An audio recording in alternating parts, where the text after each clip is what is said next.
The Big Blue Soldier by Grace Livingston Hill. Chapter 1.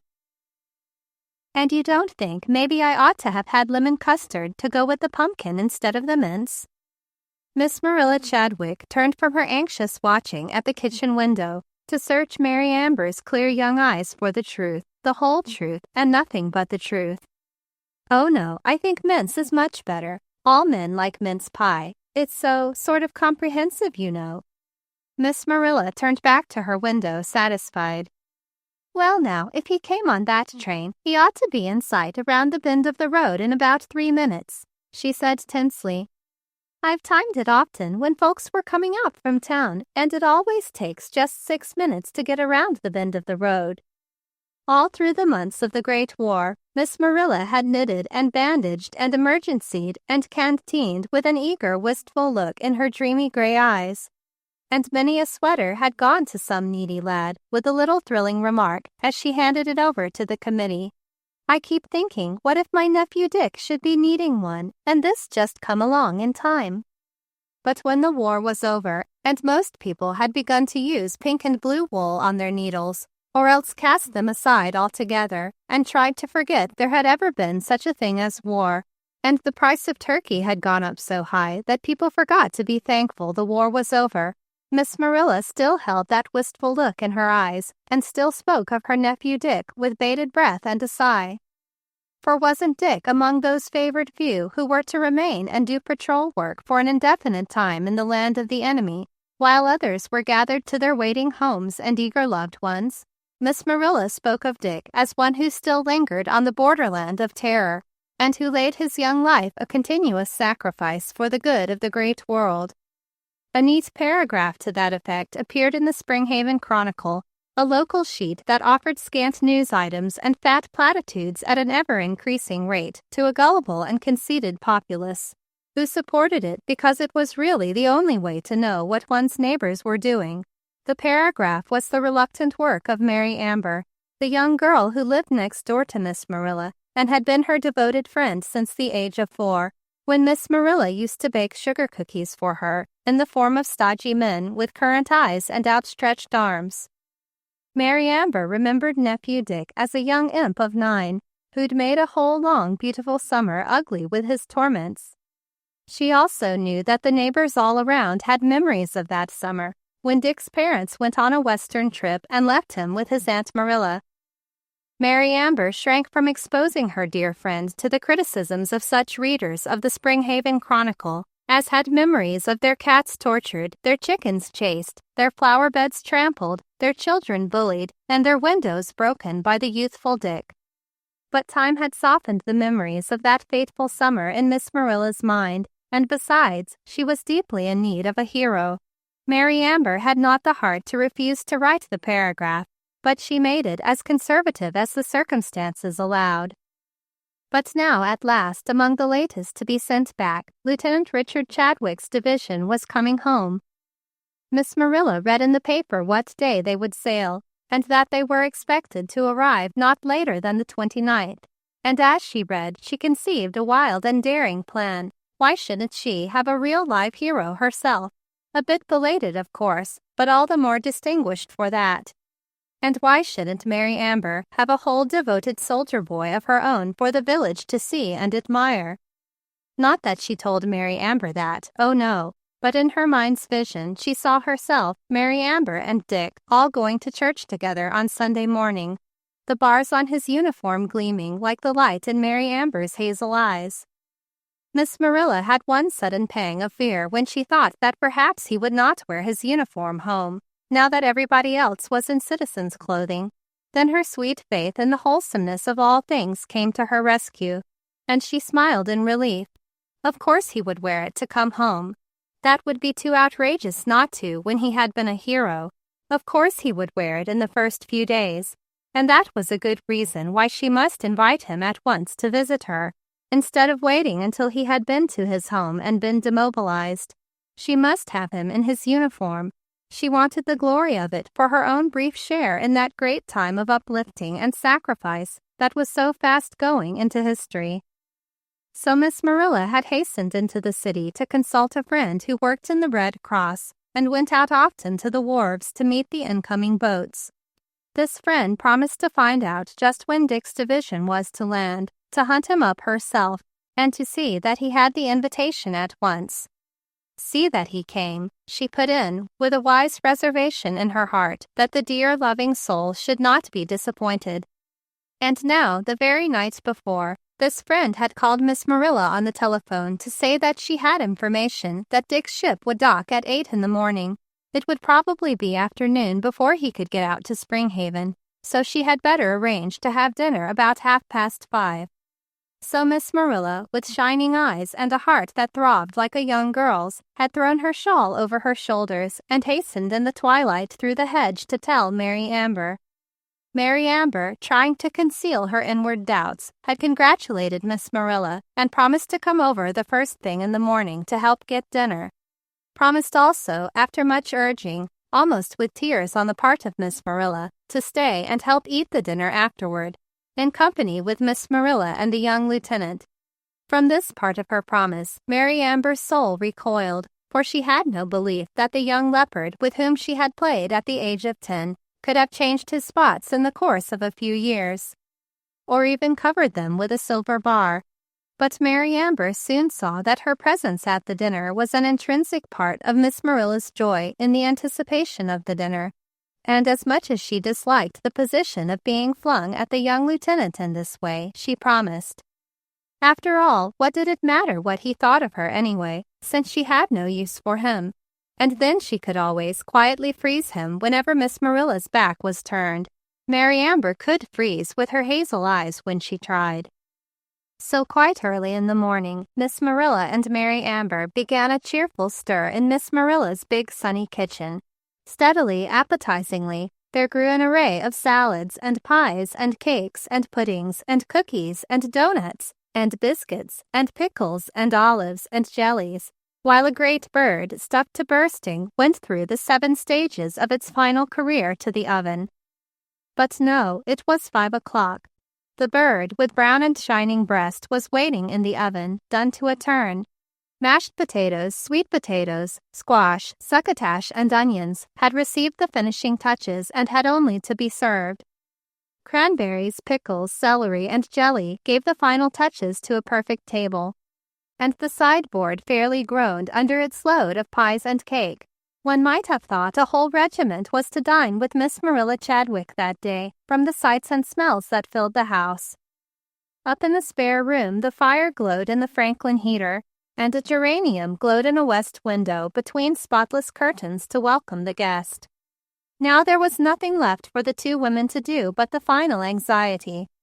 Mary Amber had her part in that, perhaps even more than her hostess and friend, for she was jealous for Miss Marilla and was youthfully incredulous. She had no trust in Dick Chadwick, even though he was an officer and had patrolled an enemy country for a few months after the war was over. Mary Amber had slipped over to her own house when she finished mashing the potatoes and changed her gown. She was putting little pats of butter on the bread and butter plates now, and the setting sun cast a halo of burnished light over her gold hair and brightened up the silk of her brown gown with its touches of wood red. She was beautiful to look upon as she stood with her butter knife, deftly cutting the squares and dropping them in just the right spot on the plates. But there was a troubled look in her eyes as she glanced from time to time at the older woman over by the window. Miss Marilla had ceased all thought of work and was intent only on the road toward the station. It seemed as if not until this moment had her great faith failed her, and the thought come to her that perhaps he might not come. "You know, of course, he might not get that train," she said meditatively. "The other leaves only half an hour later, but she said she'd tell him to take this one." "That's true, too," said Mary Amber cheerily, "and nothing will be hurt by waiting. I've fixed those mashed potatoes so they won't get soggy by being too hot, and I'm sure they'll keep hot enough." "You're a good dear girl, Mary Amber," said Miss Marilla, giving her a sudden impulsive kiss. "I only wish I could do something great and beautiful for you." Miss Marilla caught up her shawl and hurried toward the door. "I'm going out to the gate to meet him," she said with a smile. "It's time he was coming in a minute now, and I want to be out there without hurrying." She clambered down the steps, her knees trembling with excitement. She hoped Mary Amber had not looked out the window. A boy was coming on a bicycle, and if he should be a boy with a telegram or a special delivery letter, she wanted to read it before Mary Amber saw her. Oh, how awful if anything had happened that he couldn't come today. Of course he might come later tonight or tomorrow, and a turkey would keep, though it was never so good as the minute it was taken out of the oven. The boy was almost to the gate now, and yes, he was going to stop. He was swinging one leg out with that long movement that meant slowing up. She panted forward with a furtive glance back at the house. She hoped Mary Amber was looking at the turkey and not out of the window. It seemed that her fingers had suddenly gone tired while she was writing her name in that boy's book, and they almost refused to tear open the envelope as the boy swung on his wheel again and vanished down the road. She had presence of mind enough to keep her back to the house and the telegram in front of her as she opened it covertly, trying to keep the attitude of still looking eagerly down the road while the typewritten brief message got itself across to her tumultuous mind. Impossible to accept invitation. Have other engagements. Thanks just the same. Signed, Lieutenant Richard H. Chadwick. Miss Marilla tore the yellow paper hastily and crumpled it into a ball in her hands. As she stared down the road through brimming tears, she managed an upright position, but her knees were shaking under her, and an empty feeling came in her stomach. Across the sunset skies, in letters of accusing size, there seemed to blaze the paragraphs from the Springhaven Chronicle, copied afterward in the Country Gazette, about Miss Marilla Chadwick's nephew. Lieutenant Richard H. Chadwick, who was expected at his aunt's home as soon as he landed in this country after a long and glorious career in other lands, and who would spend the weekend with his aunt, and doubtless be heard from at the Springhaven clubhouse before he left. Her throat caught with a strange little sound like a groan. Still, with her hand grasping the front gate convulsively, Miss Marilla stood and stared down the road, trying to think what to do. How to word a paragraph explaining why he did not come. How to explain to Mary Amber so that look of sweet incredulousness should not come into her eyes. Then suddenly, as she stared through her blur of tears, there appeared a straggling figure coming around the bend of the road by the Hazard House. And Miss Marilla, with nothing at all in her mind but to escape from the watchful, loving eyes of Mary Amber for a moment longer, till she could think of what to say to her, staggered out the gate and down the road toward the person, whoever it was, that was coming slowly up the road. On stumbled Miss Marilla, nearer and nearer to the oncoming man, till suddenly through a blur of tears she noticed that he wore a uniform. Her heart gave a leap, and for a moment she thought it must be Dick, that he had been playing her a joke by the telegram and was coming on immediately to surprise her before she had a chance to be disappointed. It was wonderful how the years had done their halo work for Dick with Miss Marilla. She stopped short, trembling, one hand to her throat. Then, as the man drew nearer and she saw his halting gait, saw, too, his downcast eyes and whole dejected attitude, she somehow knew it wasn't Dick. Never would he have walked to her home in that way. There had been a swagger about the little Dick that could not be forgotten. The older Dick, crowned now with many honors, would not have forgotten to hold his head high. Unconscious of her attitude of intense interest, she stood, with her hand still fluttering at her throat and eyes brightly on the man as he advanced. When he was almost opposite her, he looked up. He had fine eyes and good features, but his expression was bitter for one so young, and in his eyes there was a look of pain. "Oh, excuse me," said Miss Marilla, looking around furtively to be sure Mary Amber could not see them so far away. "Are you in a very great hurry?" The young man looked surprised, amused, and slightly bored, but paused politely. "Not specially," he said, and there was a tone of dry sarcasm in his voice. "Is there anything I can do for you?" He lifted the limp little trench cap and paused to rest his lame knee. "Why, I was wondering if you wouldn't mind coming in and eating dinner with me," spoke Miss Marilla eagerly, from a dry throat of embarrassment. "You see, my nephew's a returned soldier, and I've just got word he can't come. The dinner's all ready to be dished up, and it needn't take long." "Dinner sounds good to me," said the young man with a grim glimmer of a smile. I guess I can accommodate you, madam. I haven't had anything to eat since I left camp last night." "Oh, you poor child," said Miss Marilla, beaming on him with a welcoming smile. "Now isn't it fortunate that I should have asked you?" As if there had been a throng of passing soldiers from which she might have chosen. "But are you sure I'm not keeping you from someone else who is waiting for you?" "If there's anyone else waiting anywhere along the road for me, it's all news to me, madam. And anyhow, you got here first, and I guess you have first rights." He had swung into the easy, familiar vernacular of the soldier now, and for the moment his bitterness was held in abeyance, and the really nice look in his eyes shone forth. "Well then, we'll just go along in," said Miss Marilla, casting another quick glance toward the house. "And I think I'm most fortunate to have found you. It's so disappointing to get dinner ready for company and then not have any." "Must be almost as disappointing as to get all ready for dinner and then not have any," said the soldier affably. Miss Marilla smiled wistfully. "I suppose your name doesn't happen to be Richard, does it?" she asked, with that childish appeal in her eyes that had always kept her a young woman and good company for Mary Amber, even though her hair had long been gray. "Might just as well be that as anything else," he responded affably, willing to step into whatever role was set for him in this most unexpected play. "And you wouldn't mind if I should call you Dick?" she asked, with a wistful look in her blue eyes. "Like nothing better," he assented glibly, and found his own heart warming to this confiding strange lady. "That's beautiful of you." She put out a shy hand and laid it lightly on the edge of his cuff.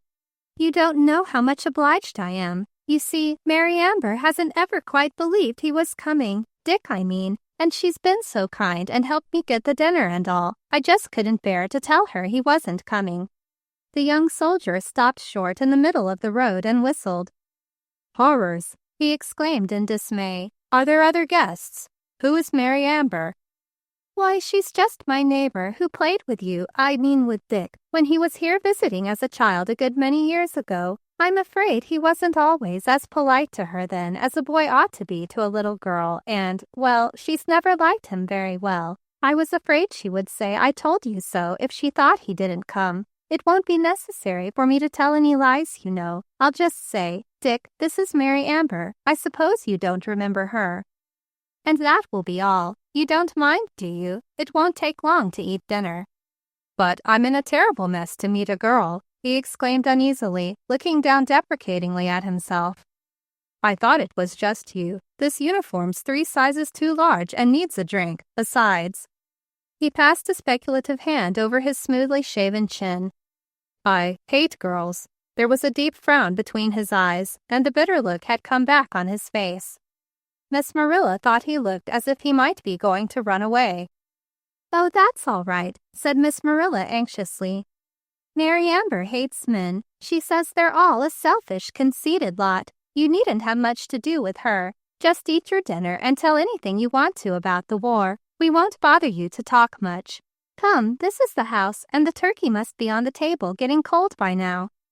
She swung open the gate and laid a persuasive hand on the shabby sleeve, and the young man reluctantly followed her up the path to the front door. Chapter 2.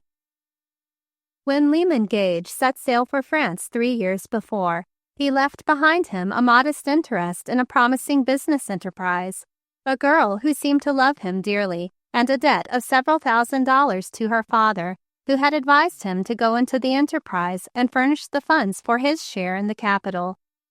When he had returned from France 3 days before, he had been met with news that the business enterprise had gone to smash during the war.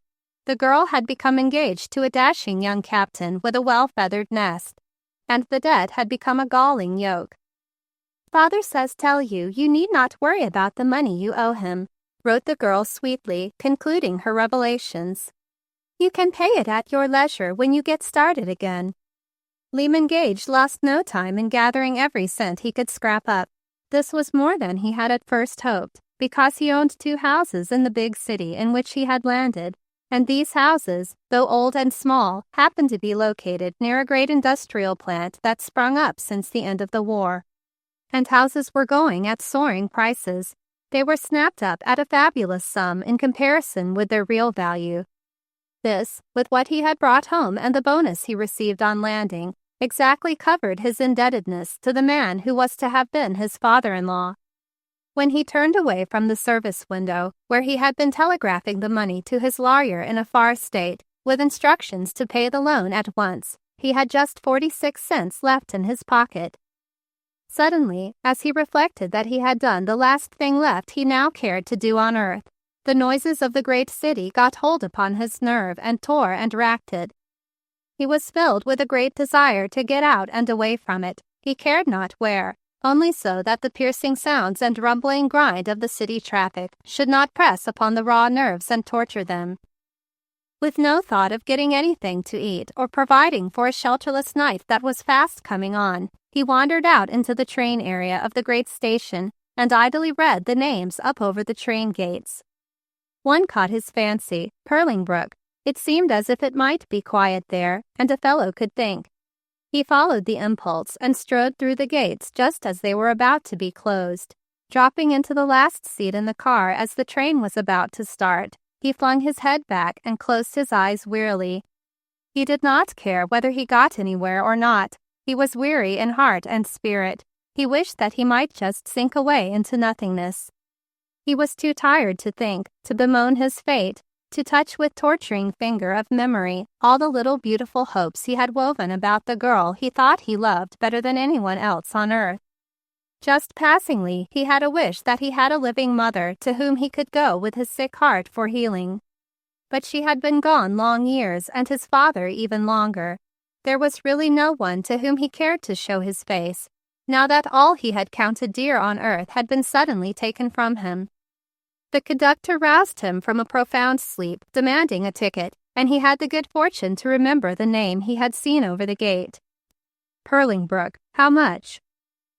56 cents.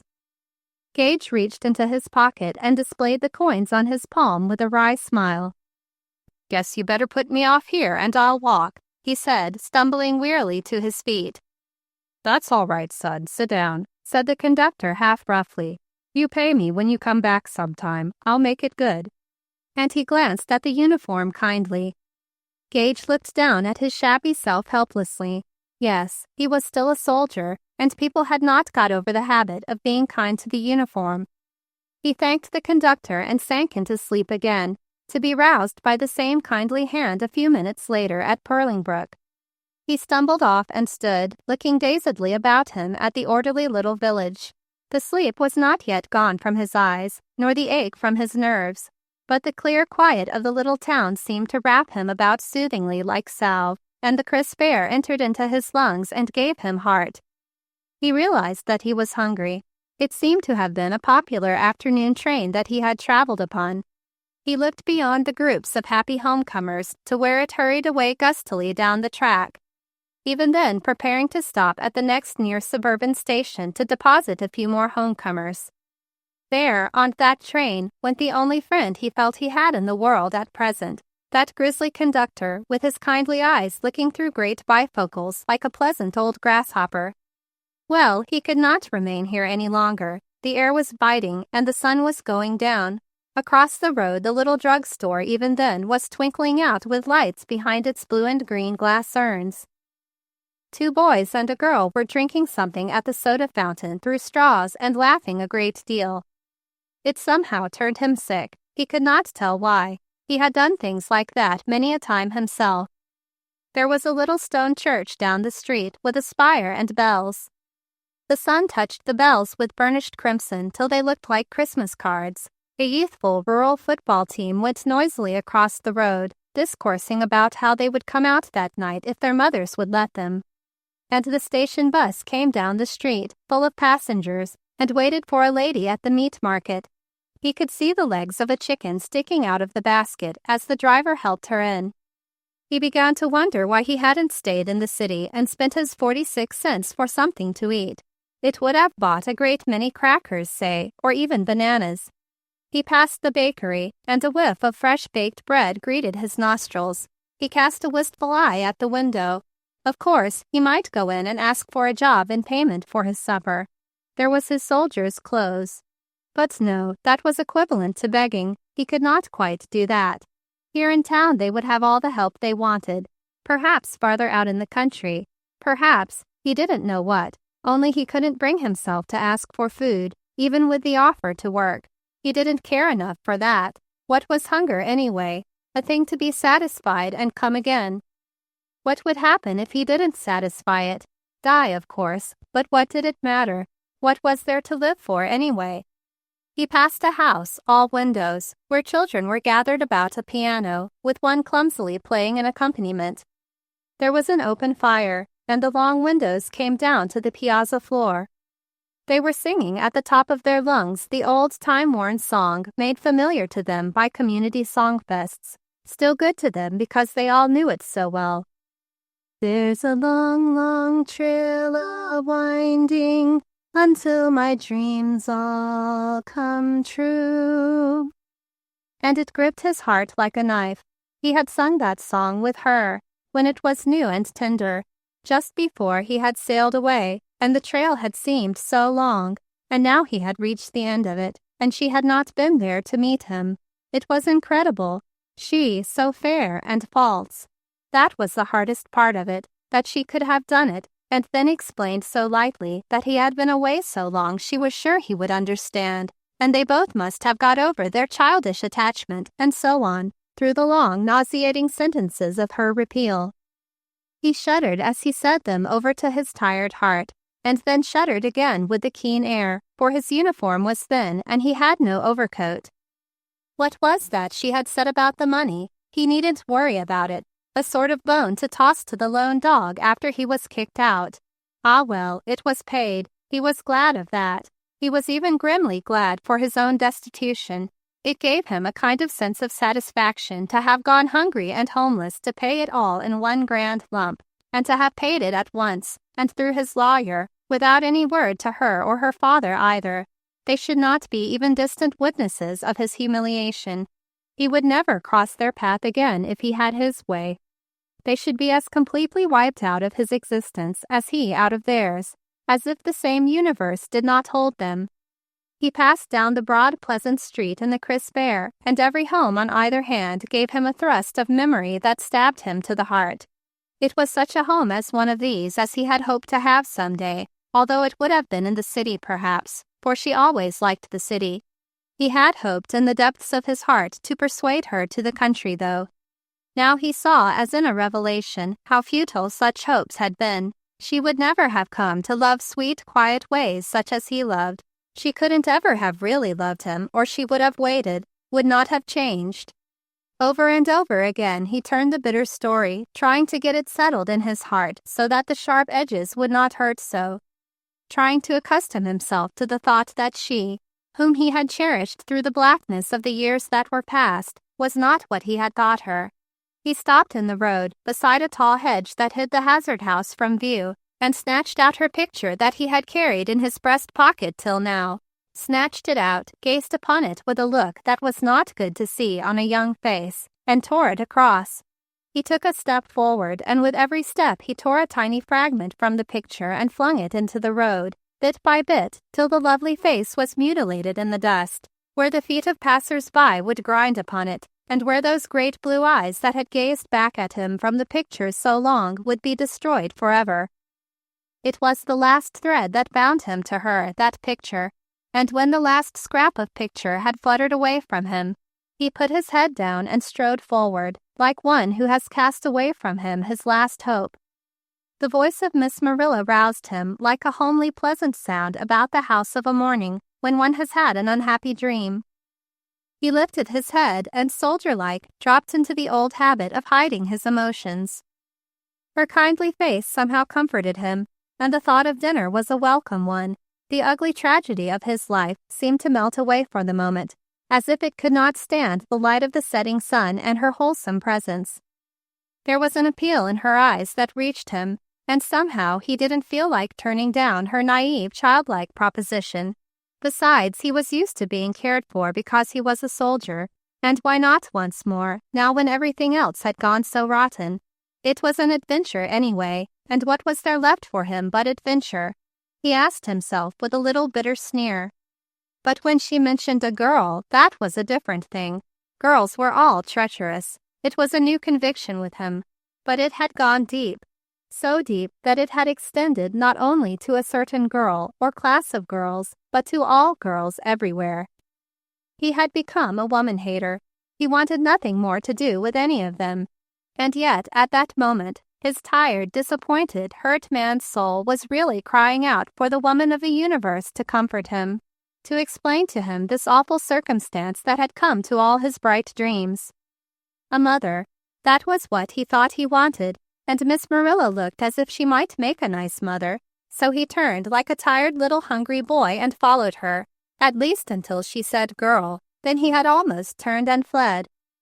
Yet, while Miss Marilla coaxed and explained about Mary Amber, he stood facing again the lovely vision of the girl he had left behind at the beginning of the long, long trail, and whose picture he had just trampled underfoot on this end of the trail, which it now seemed to him would wind on forever alone for him. As he paused on Miss Marilla's immaculate front steps, he was preparing himself to face the enemy of his life in the form of woman. The one thing, really, that made him go into that house and meekly submit to Miss Marilla's guest was that his soul had risen to battle. He would fight girl in the concrete. She should be his enemy from henceforth, and this strange, unknown girl who hated men and thought them conceited and selfish, this cold, inhuman creature was likely false-hearted too. Like the one he had loved and who had not loved him. He would show her what he thought of such girls, of all girls, what all men who knew anything about it thought of all girls. And thus reasoning, he followed Miss Marilla into the pleasant oilcloth-covered hall and up the front stairs to the spare room, where she smilingly showed him the towels and brushes prepared for his comfort, and left him, calling cheerily back that dinner would be on the table as soon as he was ready to come down. All the time he was bathing his tired, dirty face and cold, rough hands in the warm, sweet-scented soap suds, and wiping them on the fragrant towel, even while he stood in front of the mirror, all polished to reflect the visage of Lieutenant Richard H. Chadwick, and brushed his close-cropped curls till there was not a hint of wave left in them. He was hardening himself to meet girl in the concrete and get back a return for what she had done to his life. Then, with a last final polish of the brush and a flick of the whisk broom over the discouraged-looking uniform, he set his lips grimly and went downstairs, taking the precaution to fold his cap and put it into his pocket, for he might want to escape at any minute, and it was best to be prepared. Chapter 3. Mary Amber was carrying in the great platter of golden brown turkey when he first saw her, and had not heard him come down. She was entirely off her guard, with a sweet, serious intentness upon her work, and a stray wisp of gold hair set afloat across the kitchen-flushed cheek. She looked so sweet and serviceable and true, with her lips parted in the pleasure of completing her task, that the soldier was taken by surprise and thrown entirely off his guard. Was this the false-hearted creature he had come to fight? Then Mary Amber felt his eyes upon her as he stood staring from the open hall door, and lifting her own clear ones, froze into the opponent at once. A very polite opponent, it's true, with all the grace of a young queen, but nevertheless an opponent, cold as a young icicle. Miss Marilla, with bright eyes and preternaturally pink cheeks, spoke into the vast pause that suddenly surrounded them all, and her voice sounded strangely unnatural to herself. "Dick, this is Mary Amber. I suppose you don't remember her." And the young soldier, not yet quite recovered from that first sweet vision of Mary Amber, went forward with his belligerence to woman somewhat held in abeyance. "You have changed a good deal since then, haven't you?" he managed to ask, with his native quickness, the right thing in an emergency. "A good many years have passed," she said, coolly putting out a reluctant hand to please Miss Marilla. "You don't look at all as you did. I never should have known you." The girl was looking keenly at him, studying his face closely. If a soldier just home from an ocean trip could get any redder, his face would have grown so under her scrutiny. Also, now that he was face to face with her, He felt his objection to girl in general receding before the fact of his own position. How had that ridiculous old woman expected him to carry off a situation like this without giving it away? How was he supposed to converse with a girl he had never seen before about things he had never done, with a girl whom he was supposed to have played with in his youth? Why had he been such a fool as to get into this corner just for the sake of one more dinner? Why tomorrow he would need another dinner, and all the tomorrows through which he might have to live. What was one dinner more or less? He felt in his hip pocket for the comforting assurance of his cap and gave a furtive glance toward the hall door. It wouldn't be far to bolt back to the road, and what would be the difference? He would never see either of the two again. Then the sweet, anxious eyes of his hostess met his with an appealing smile, and he felt himself powerless to move. The girl's eyes had swept over his ill-fitting uniform, and he seemed to feel every crease and stain. "I thought they told us you were an officer, but I don't see your bars." She laughed mockingly and searched his face again accusingly. "This is another fellow's uniform," he answered lamely. "Mine got shrunk so I could hardly get into it, and another fellow who was going home changed with me." He lifted his eyes frankly, for it was the truth that he told, and he looked into her eyes, but saw that she did not believe him. Her dislike and distrust of the little boy Dick had come to the front. He saw that she believed that Dick had been boasting to his aunt of honors that were not his. A wave of anger swept over his face. Yet somehow he could not summon his defiance. Somehow he wanted her to believe him. They sat down at the beautiful table, and the turkey got in its work on his poor human sensibilities. The delicate perfume of the hot meat as it fell in large flaky slices from Miss Marilla's sharp knife, the whiff of the summer savory and sage and sweet marjoram in the stuffing, the smoothness of the mashed potatoes, the brownness of the candied sweet potatoes, all cried out to him and held him prisoner. The odor of the food brought giddiness to his head, and the faintness of hunger attacked him. A pallor grew under the tan of his face, and there were dark shadows under his nice eyes that quite touched Miss Marilla, and almost softened the hard look of distrust that had been growing around Mary Amber's gentle lips. "This certainly is great," he murmured. "I don't deserve to get in on anything like this, but I'm no end grateful." Mary Amber's questioning eyes recalled him in confusion to his role of nephew in the house, and he was glad of the chance to bend his head while Miss Marilla softly asked the blessing on the meal. He had been inclined to think he could get away with any situation, but he began to feel now as if his recent troubles had unnerved him, and he might make a mess of this one. Somehow that girl seemed as if she could see into a fellow's heart. Why couldn't he show her how he despised the whole race of false-hearted womankind? They heaped his plate with good things, poured him amber coffee rich with cream, gave him cranberry sauce and pickles and olives, and passed little delicate biscuits and butter with the fragrance of roses. With all this before him, he suddenly felt as if he could not swallow a mouthful. He lifted his eyes to the opposite wall, and a neatly framed sentence in quaint old English lettering met his eye. "Who crowneth you with loving kindness and tender mercies, so that thy youth is renewed like the eagle's." An intense desire to put his head down on the table and cry came over him. The warmth of the room, the fragrance of the food had made him conscious of an ache in every part of his body. His head was throbbing too, and he wondered what was the matter with him. After all the hardness of the world and the bitterness, to meet a kindness like this seemed to unnerve him. But gradually the food got in its work, and the hot coffee stimulated him. He rose to the occasion greatly. He described France, spoke of the beautiful cathedrals he had seen, the works of art, the little children, the work of reconstruction that was going on. Spoke of Germany, too, when he saw they expected him to have been there, although this was a shoal on which he almost wrecked his roll before he realized. He told of the voyage over and the people he had met, and he kept most distinctly away from anything personal, at least as far as Mary Amber would let him. She, with her keen questioning eyes, was always bringing up some question that was almost impossible for him to answer directly without treading on dangerous ground, and it required skill indeed to turn her from it. Mary listened and marveled, trying continually to trace in his face the lines of that fat-faced, arrogant child who used to torment her. Mary rose to take the plates, and the young soldier insisted on helping.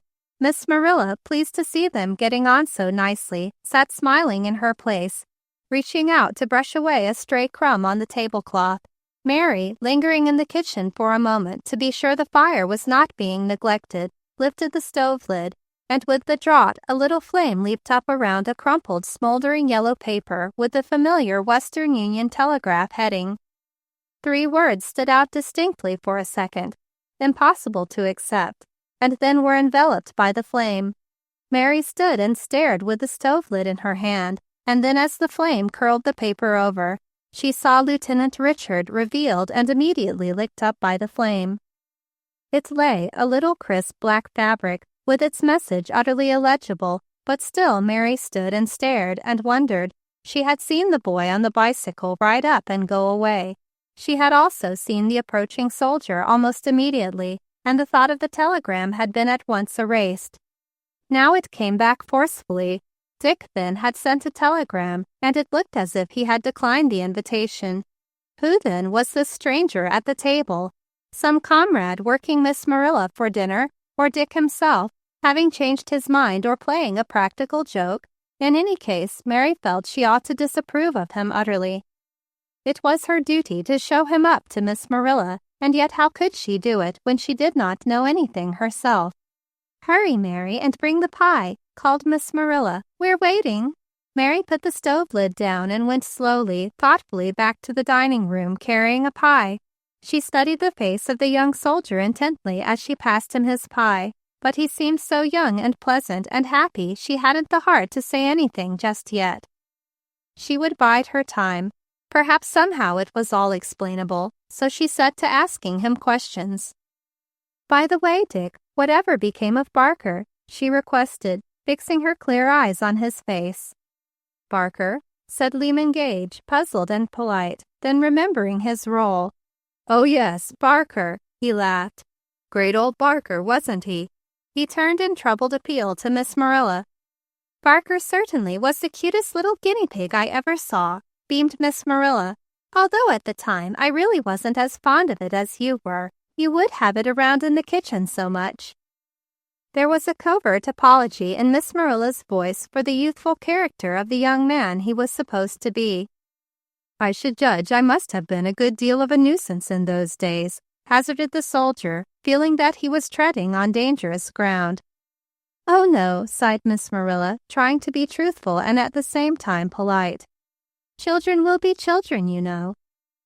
All children are not alike. It was as near to snapping as sweet Mary Amber ever came. She had memories which time had not dimmed. "Was it as bad as that?" The young man laughed. "I'm sorry." Mary had to laugh. His frankness certainly was disarming, but there was that telegram, and Mary grew serious again. She did not intend to have her gentle old friend deceived. Mary insisted on clearing off the table and washing the dishes, and the soldier insisted on helping her. So Miss Marilla, much disturbed that domestic duties should interfere with the evening, put everything away and made the task as brief as possible, looking anxiously at Mary Amber every trip back from the refrigerator and pantry to see how she was getting on with the strange soldier, and how the strange soldier was getting on with her. At first she was a little troubled lest he shouldn't be the kind of man she would want to introduce to Mary Amber. But after she had heard him talk and express such thoroughly wholesome views on politics and national subjects, she almost forgot he was not the real Dick, and her doting heart could not help wanting Mary Amber to like him. He was, in fact, the personification of the Dick she had dreamed out for her own, as different, in fact, from the real Dick as could have been imagined, and a great deal better.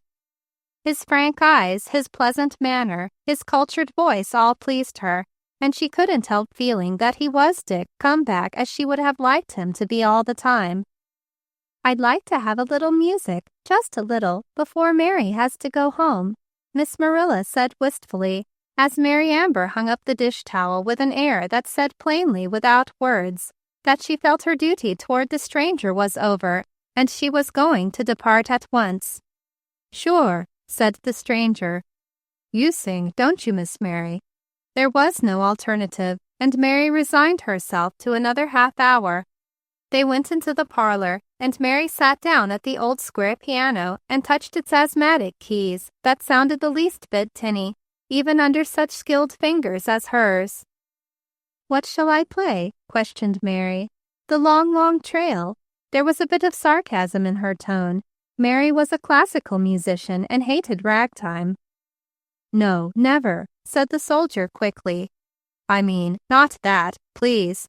A look of such bitter pain swept over his face that Mary glanced up surprised and forgot to be disagreeable for several minutes while she pondered his expression. "Excuse me," he said, "but I loathe it. Give us something else. Sing something real. I'm sure you can." There was a hidden compliment in his tone, and Mary was surprised. The soldier had almost forgotten that he did not belong there. He was acting as he might have acted in his own social sphere. Mary struck a few chords tenderly on the piano and then broke into the delicious melody of The Spirit Flower. And Lyman Gage forgot that he was playing a part in a strange home with a strange girl, forgot that he hadn't a cent in the world and his girl was gone, and sat watching her face as she sang. For Mary had a voice like a thrush in the summer evening, that liquid appeal that always reminds one of a silver spoon dropped into a glass of water. And Mary had a face like the spirit flower itself. As she sang, she could not help living, breathing, being the words she spoke. There was nothing, absolutely nothing about Mary to remind him of the girl he had lost, and there was something in her sweet, serious demeanor as she sang to call his better nature. A wholesome, serious sweetness that was in itself a kind of antiseptic against bitterness and sweeping denunciation. Lyman Gage, as he listened, was lifted out of himself and set in a new world where men and women thought of something besides money and position and social prestige. He seemed to be standing off apart from himself and seeing himself from a new angle, an angle in which he was not the only one that mattered in this world, and in which he got a hint that his plans might be only hindrances to a large life for himself and everyone else. Not that he exactly thought these things in so many words. It was more as if, while Mary sang, a wind blew freshly from a place where such thoughts were crowding and making him seem smaller in his own conceit than he had thought he was. "And now sing, laddie," pleaded Miss Marilla. A wave of annoyance swept over Mary Amber's face. It was plain she did not wish to sing that song. Nevertheless, she sang it, forgetting herself and throwing all the pathos and tenderness into her voice that belonged to the beautiful words. Then she turned from the piano decidedly and rose. "I must go home at once" was written in every line of her attitude. Miss Marilla rose nervously and looked from one of her guests to the other. "Dick, I wonder if you haven't learned to sing." Her eyes were so pathetic that they stirred the young man to her service. Besides, there was something so contemptuous in the attitude of that human spirit flower standing on the wing, as it were, in that done with him forever attitude, that spurred him into a faint desire to show her what he could do. "Why, sure," he answered lazily, and with a stride transferred himself to the piano stool, and struck a deep, strong chord or two. Suddenly there poured out a wondrous baritone, such was seldom heard in Purlingbrook, and indeed is not common anywhere. He had a feeling that he was paying for his wonderful dinner and must do his best. The first song that had come to his mind was a big, blustery French patriotic song, and the very spirit of the march was in its cadence. Out of the corner of his eye he could see Mary Amber still poised but waiting in her astonishment. He felt that he had already scored a point. When he came to the grand climax, she cried out with pleasure and clapped her hands.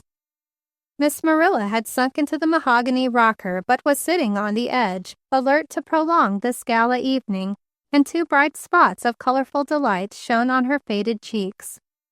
He did not wait for them to ask him for another. He dashed into a minor key and began to sing a wild, sweet, sobbing song of love and loss till Mary, entranced, softly slipped into a chair and sat breathless with clasped hands and shining eyes. It was such an artistic, perfect thing, that song, that she forgot everything else while it was going on. When the last sob died away and the little parlor was silent with deep feeling, he whirled about on the piano stool and rose briskly. "Now I've done my part. Am I to be allowed to see the lady home?" He looked at Miss Marilla instead of Mary for permission, and she smiled, half frightened. "It isn't necessary at all," spoke Mary crisply, rising and going for a wrap. "It's only a step." "Oh, I think so, surely," answered Miss Marilla, as if a great point of etiquette had been decided. She gave him a look of perfect trust.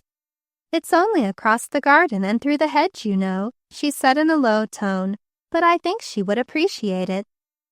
"Certainly," he said, and turned with perfect courtesy as Mary looked in at the door and called, "Good night." He did not make a fuss about attending her. He simply was there close beside her as she sped through the dark without a word to him. "It's been very pleasant to meet you," he said as she turned with a motion of dismissal at her own steps. Again, he added lamely, I've enjoyed the evening more than you can understand. I enjoyed your singing." "Oh, my singing?" flung back Mary. "Why, I was like a sparrow beside a nightingale. It wasn't quite fair of you to let me sing first without knowing you had a voice. It's strange. You know you never used to sing." It seemed to him her glance went deep as she looked at him through the shadows of the garden. He thought about it as he crept back through the hedge, shivering now, for the night was keen and his uniform thin. Well, what did it matter what she thought? He would soon be far away from her and never likely to see her again. Yet he was glad he had scored a point, 1 point against girl in the concrete. Now he must go in and bid his hostess goodbye, and then away to where? Chapter 4. As Lyman Gage went up the steps to Miss Marilla's front porch, a sick thrill of cold and weariness passed over his big frame. Every joint and muscle seemed to cry out in protest, and his very vitals seemed sore and racked. The bit of bright evening was over, and he was facing his own gray life again, with a future that was void and empty. But the door was not shut. Miss Marilla was hovering anxiously inside, with the air of just having retreated from the porch. She gave a little relieved gasp as he entered. "Oh, I was afraid you wouldn't come back," she said eagerly. "And I did so want to thank you and tell you yes, I mean we, for I know she loved that singing, how very much we enjoyed it. I will always thank God that He sent you along just then." "Well, I certainly have cause to thank you for that wonderful dinner," he said earnestly, as he might have spoken to a dear relation. "And for all this," he waved his big hand toward the bright room, "this pleasantness, it was like coming home, and I haven't any home to come to now." "Oh, haven't you?" said Miss Marilla caressingly. "Oh, haven't you?" she said again wistfully. "I wonder why I can't keep you a little while then. You seem just like my own nephew, as I had hoped you would be. I haven't seen him in a long time. Where were you going when I stopped you?" The young man lifted heavy eyes that were bloodshot and sore to the turning, and tried to smile. To save his life, he couldn't lie blithely when it seemed so good to be in that warm room. "Why, I don't know. I guess I just wasn't going anywhere. To tell you the truth, I was all in and down on my luck and as blue as indigo when you met me. I was just tramping anywhere to get away from it." "You poor boy," said Miss Marilla, putting out her fine little blue-veined hands and caressing the old khaki sleeve. "Well, then you're just going to stay with me and get rested. There's no reason in the world why you shouldn't." "No, indeed," said Lyman Gage, drawing himself up bravely.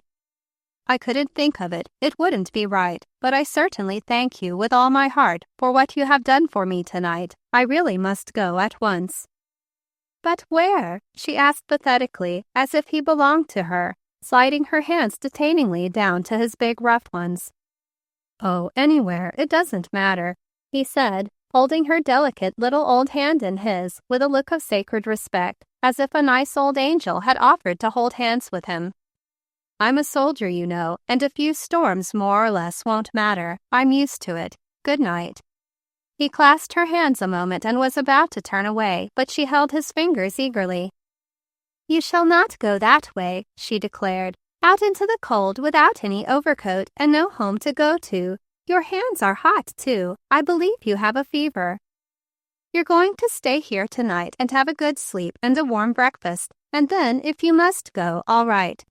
My spare bed is all made up, and there's a fire in the Franklin heater. The room's all warm as toast, and Mary put a big bouquet of chrysanthemums up there. If you don't sleep there, it will be all wasted. You must stay." No, it wouldn't be right. He shook his head again and smiled wistfully. What would people say? "Say? Why, they've got it in the paper that you're to be here. At least, that Dick's to be here. They'll think you're my nephew and think nothing else about it. Besides, I guess I have a right to have company if I like." "If there was any way I could pay you," said the young man, "but I haven't a cent to my name, and no telling how long before I will have anything. I really couldn't accept any such hospitality." "Oh, that's all right," said Miss Marilla cheerily. "You can pay me if you like sometime when you get plenty, or perhaps you'll take me in when I'm having a hard time. Anyhow, you're going to stay. I won't take no for an answer. I've been disappointed about Dick's coming, and me having no one to show for all the years of the war, just making sweaters for the world, it seemed like, with no one belonging to me. And now I've got a soldier, and I'm going to keep him at least for one night. Nobody's to know but you're my own nephew. And I haven't got to go around the town, have I, telling that Dick didn't care enough for his old country aunt to come out and take dinner with her? It's nothing to them, is it, if they think he came and stayed overnight too? Or even a few days. Nobody'll be any the wiser, and I'll take a lot more comfort." "I'd like to accommodate you," faltered the soldier. "But you know I really ought—" Suddenly the big fellow was seized with a fit of sneezing, and the sick, sore thrills danced all down his back and slapped him in the face, and pricked him in the throat, and banged against his head. He dropped weakly down in a chair and got out the discouraged-looking handkerchief that ever a soldier carried. It looked as if it might have washed the decks on the way over, or wiped off shoes, and doubtless it had. And it left a dull streak of olive-drab dust on his cheek and chin when he had finished polishing off the last sneeze and lifted his suffering eyes to his hostess. "You're sick," declared Miss Marilla with a kind of satisfaction, as if now she had got something she could really take hold of. "I've thought it all the evening. I first laid it to the wind in your face, for I knew you weren't the drinking kind. And then I thought maybe you'd had to be up all last night or something. Lack of sleep makes eyes look that way. But I believe you've got the grip, and I'm going to put you to bed and give you some homeopathic medicine. Come, tell me the truth. Aren't you chilly?" With a half-sheepish smile, the soldier admitted that he was, and a big involuntary shudder ran over his tall frame with the admission. "Well, it's high time we got to work. There's plenty of hot water, and you go up to the bathroom and take a hot bath. I'll put a hot water bag in the bed and get it good and warm. And I've got a long, warm flannel nightgown I guess you can get on. It was made for my grandmother, and she was a big woman. Come, we'll go right upstairs. I can come down and shut up the house while you're taking your bath." The soldier protested, but Miss Marilla swept all before her. She locked the front door resolutely and put the chain on. She turned out the parlor light and shoved the young man before her to the stairs. "But I oughtn't to," he protested again, with one foot on the first step. "I'm an utter stranger." "Well, what's that?" said Miss Marilla crisply. "I was a stranger, and ye took me in. When it comes to that, we're all strangers. Come, hurry up. You ought to be in bed. You'll feel like a new man when I get you tucked up." "You're awfully good," he murmured, stumbling up the stairs with a sick realization that he was giving way to the little imps of chills and thrills that were dancing over him, that he was all in, and in a few minutes more he would be a contemptible coward, letting a lone old woman fuss over him this way. Miss Marilla turned up the light and threw back the covers of the spare bed, sending a whiff of lavender through the room. The Franklin heater glowed cheerfully, and the place was as warm as toast. There was something sweet and homelike in the old-fashioned room, with its strange, ancient-framed photographs of people long gone, and its plain but fine old mahogany. The soldier raised his bloodshot eyes and looked about with a thankful wish that he was well enough to appreciate it all. Miss Marilla had pulled open a drawer and produced a long, fine flannel garment of nondescript fashion, and from a closet she drew out a long pink bathrobe and a pair of felt slippers. "There, I guess you can get those on." She bustled into the bathroom, turned on the hot water, and heaped big white bath towels and sweet-scented soap upon him. In a kind of daze of thankfulness, he stumbled into the bathroom and began his bath. He hadn't had a bath like that in, was it 2 years? Somehow the hot water held down the nasty little sick thrills and cut out the chills for the time. It was wonderful to feel clean and warm and smell the freshness of the towels and soap. He climbed into the big nightgown, which also smelled of lavender, and came out presently with the felt slippers on his feet and the pink bathrobe trailing around his shoulders. There was a meek, conquered expression on his face, and he crept gratefully into the warm bed according to directions and snuggled down with that sick, sore thrill of thankfulness that everybody who has ever had flu knows. Miss Marilla bustled up from downstairs with a second hot water bag in one hand and a thermometer in the other. "I'm going to take your temperature," she said briskly, and stuck the thermometer into his unresisting mouth. Somehow it was wonderfully sweet to be fussed over this way, almost like having a mother. He hadn't had such care since he was a little fellow in the hospital at prep school. "I thought so," said Miss Marilla, casting a practiced eye at the thermometer a moment later. "And you've got to lie right still and do as I say, or you'll have a time of it. I hate to think of what would have happened to you if I'd been weak enough to let you go off into the cold without any overcoat tonight." "Oh, I'd have walked it off likely," faintly spoke the old Adam in the sleepy sick soldier, but he knew as he spoke that he was lying, and he knew Miss Marilla knew it also. He would have laughed if it hadn't been too much trouble. It was wonderful to be in a bed like this and be warm, and that ache in his back against the hot water bag, it almost made his head stop aching. In almost no time at all he was asleep. He never realized when Miss Marilla brought a glass and fed him medicine. He opened his mouth obediently when she told him and went right on sleeping. "Bless his heart," she said. "He must have been all worn out." And she turned the light low and, gathering up his chair full of clothes, slipped away to the bathroom, where presently they were all except the shoes soaking in strong hot soap suds. Miss Marilla had gone downstairs to stir up the fire and put on irons, but she took the precaution to close all the blinds on the amber side of the house and pull down the shades. Mary had no need ever to find out what she was doing. The night wore on, and Miss Marilla wrought with happy heart and willing hands. She was doing something for somebody who really needed it, and who, for the time being, had no one else to do it for him. He was hers exclusively to be served this night. It was years since she had had anybody of her own to care for, and she luxuriated in the service. Every hour she slipped up to feel his forehead, listen to his breathing, and give him his medicine, and then slipped down to the kitchen again to her ironing. Garment by garment the soldier's meager outfit came from the steaming suds, then was conveyed to the kitchen, where it hung on an improvised line over the range and got itself dry enough to be ironed and patched. It was a work of love, and therefore it was done perfectly. When morning dawned, the soldier's outfit, thoroughly renovated and pressed almost beyond recognition, lay on a chair by the spare room window, and Miss Marilla, in her dark blue serge morning dress, lay tidily down on the outside of her bed to take 40 winks. But even then she could hardly get to sleep. She was so excited thinking about her guest and wondering whether he would feel better when he awoke or whether she ought to send for a doctor. A hoarse cough roused her an hour later, and she went with speed to her patient and found him tossing and battling in his sleep with some imaginary foe. "I don't owe you a cent any longer," he declared fiercely. "I've paid it all, even to the interest, while I was in France, and there's no reason why I shouldn't tell you just what I think of you. You can go to thunder with your kind offers. I'm off you for life." And then the big fellow turned with a groan of anguish and buried his face in his pillow.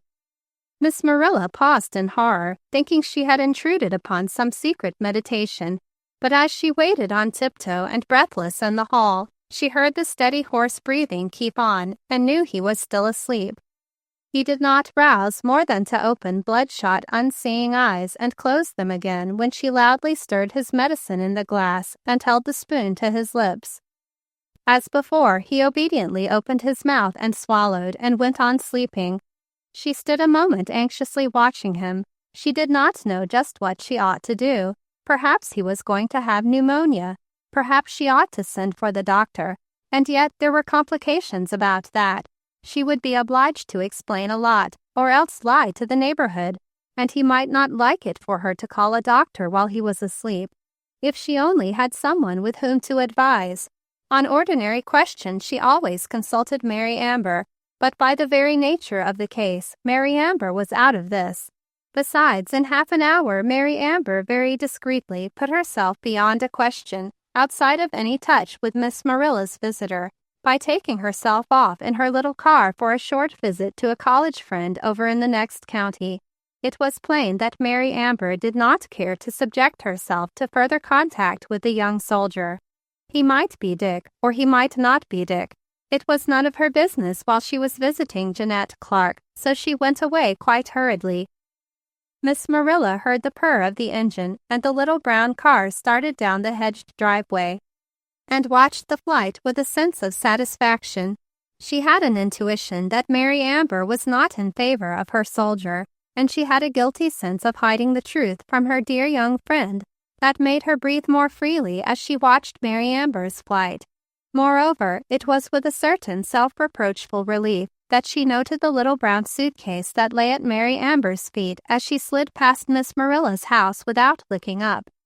Mary Amber was going away for the day at least, probably overnight, and by that time the question of the soldier would be settled one way or the other without Mary Amber's having to worry about it. Miss Marilla ordered a piece of beef and brewed a cup of the most delicious broth, which she took upstairs. She managed to get her soldier awake enough to swallow it, but it was plain that he did not in the least realize where he was, and seemed well content to close his eyes and drowse away once more. Miss Marilla was deeply troubled. Some pricks from the old time-worn adage beginning, "Oh, what a tangled web we weave," began to stab her conscience. If only she had not allowed those paragraphs to go into the county paper. No, that was not the real trouble at all. If only she had not dragged in another soldier and made Mary Amber believe he was her nephew. Such an old fool. Just because she couldn't bear the mortification of having people know her nephew hadn't cared enough for her to come and see her when he was close at hand. But she was well punished. Here she had a strange sick man on her hands and no end of responsibility. Oh, if only she hadn't asked him in. Yet, as she stood watching the quick little throb in his neck above the old flannel nightgown and the long curly sweep of the dark lashes on his hot cheek as he slept, her heart cried out against that wish. No, 1,000 times no. If she had not asked him in, he might have been in some hospital by this time, cared for by strangers. And she would have been alone, with empty hands, getting her own solitary dinner, or sewing on the aprons for the orphanage, with nothing in the world to do that really mattered for anybody. Somehow her heart went out to this stranger boy with a great yearning, and he had come to mean what her own, or what her own ought to have been to her. She wouldn't have him elsewhere for anything. She wanted him right where he was for her to care for. Something at last that needed her, something she could love and tend, even if it were only for a few days. And she was sure she could care for him. She knew a lot about sickness. People sent for her to help them out, and her wonderful nursing had often saved a life where the doctor's remedies had failed. She felt sure this was only a severe case of flu that had taken a fierce hold on the system. Thorough rest, careful nursing, nourishing broth, and some of her homeopathic remedies would work the charm. She would try it a little longer and see. If his temperature wasn't higher than the last time, it would be perfectly safe to get along without a doctor. She put the thermometer between his relaxed lips and held it there firmly round it until she was sure it had been there long enough. Then she carried it softly over to the front window and studied it. No, it had not risen. In fact, it might be 1/5 of a degree lower. Well, she would venture it a little while longer. For 2 days, Miss Marilla cared for her stranger soldier as only a born nurse like herself could care, and on the 3rd morning he rewarded her by opening his eyes and looking about. Then, meeting her own anxious gaze, he gave her a weak smile. "I've been sick," he said, as if stating an astonishing fact to himself. "I must have given you a lot of trouble." "Not a bit of it, you dear child," said Miss Marilla, and then stooped and brushed his forehead with her lips in a motherly kiss. "I'm so glad you're better." She passed her hand like soft old fallen rose leaves over his forehead, and it was moist. She felt of his hands, and they were moist too. She took his temperature, and it had gone down almost to normal. Her eyes were shining with more than professional joy and relief. He had become to her in these hours of nursing and anxiety as her own child, but at the kiss the boy's eyelashes had swept down upon his cheek, and when she looked up from reading the thermometer, she saw a tear glisten unwillingly beneath the lashes. The next 2 days were a time of untold joy to Miss Marilla while she pampered and nursed her soldier boy back to some degree of his normal strength. She treated him just as if he were a little child who had dropped from the skies to her loving ministrations. She bathed his face and puffed up his pillows and took his temperature and fed him and read him to sleep. Miss Marilla could read well, too.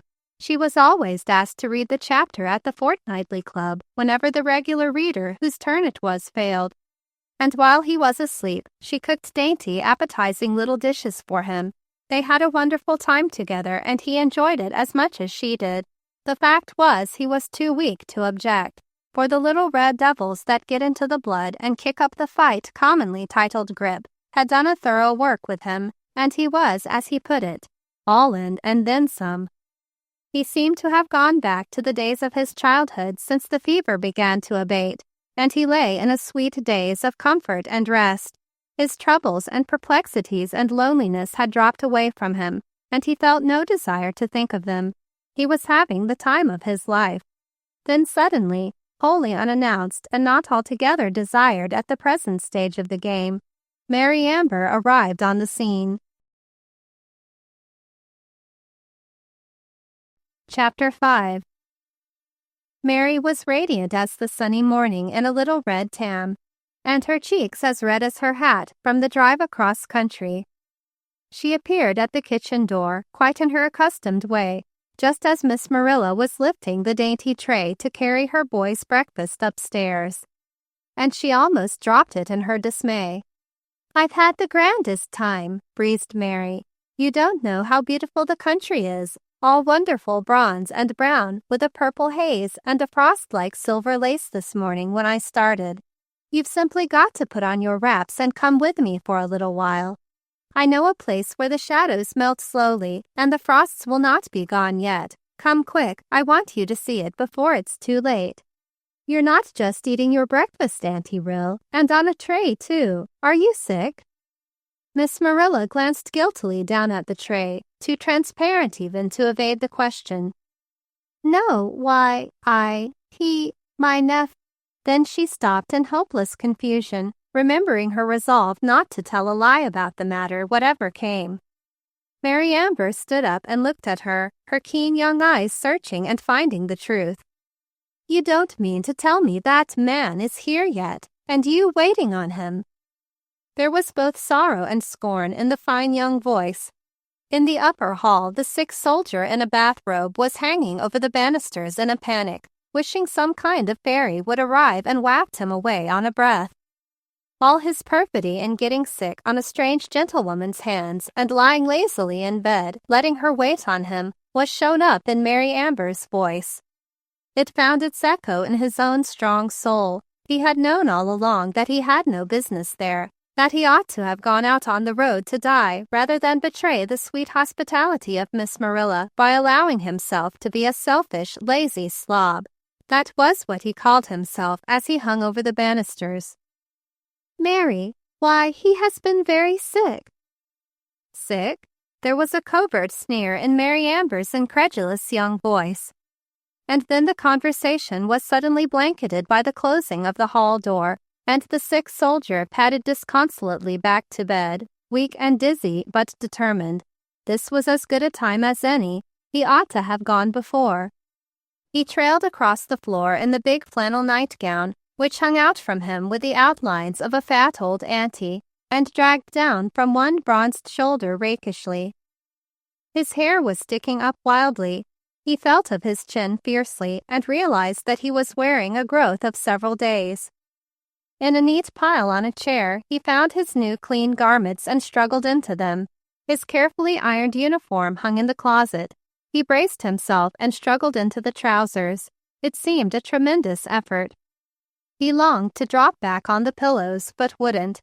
He sat with his head in his hands, his elbows on his knees, trying to get courage to totter to the bathroom and subdue his hair and beard, when he heard Miss Marilla coming hastily up the stairs, the little coffee pot sending on a delicious odor, and the glass of milk tinkling against the silver spoons as she came.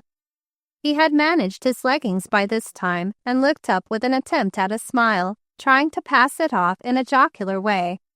"I thought it was high time I was getting about," he said, and broke down coughing. Miss Marilla paused in distress and looked at his hollow eyes. Everything seemed to be going wrong this morning. Oh, why hadn't Mary Amber stayed away just one day longer? But of course he had not heard her. "Oh, you're not fit to be up yet," she exclaimed. "Do lie down and rest till you've had your breakfast." "I can't be a baby having you wait on me any longer," he said.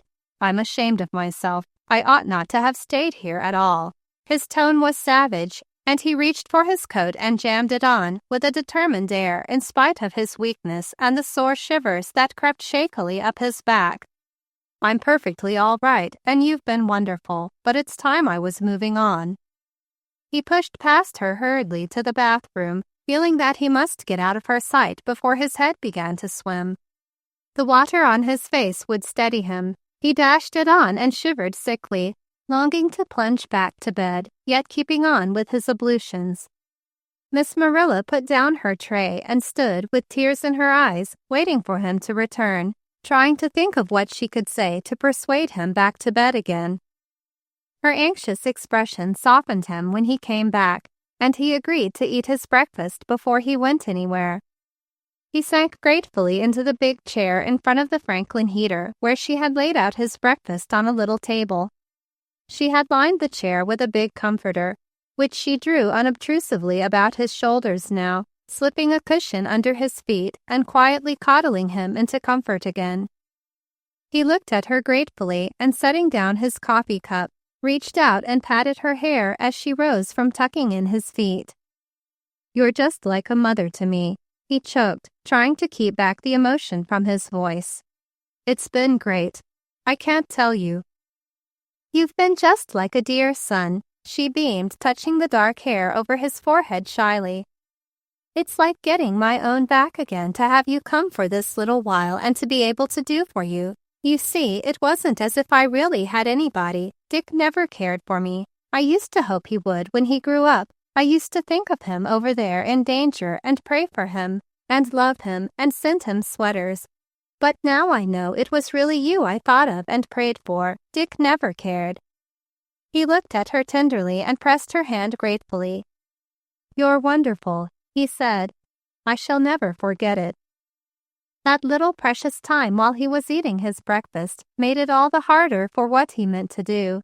He saw that he could never hope to do it openly either, for she would fling herself in his path to prevent him from going out until he was well.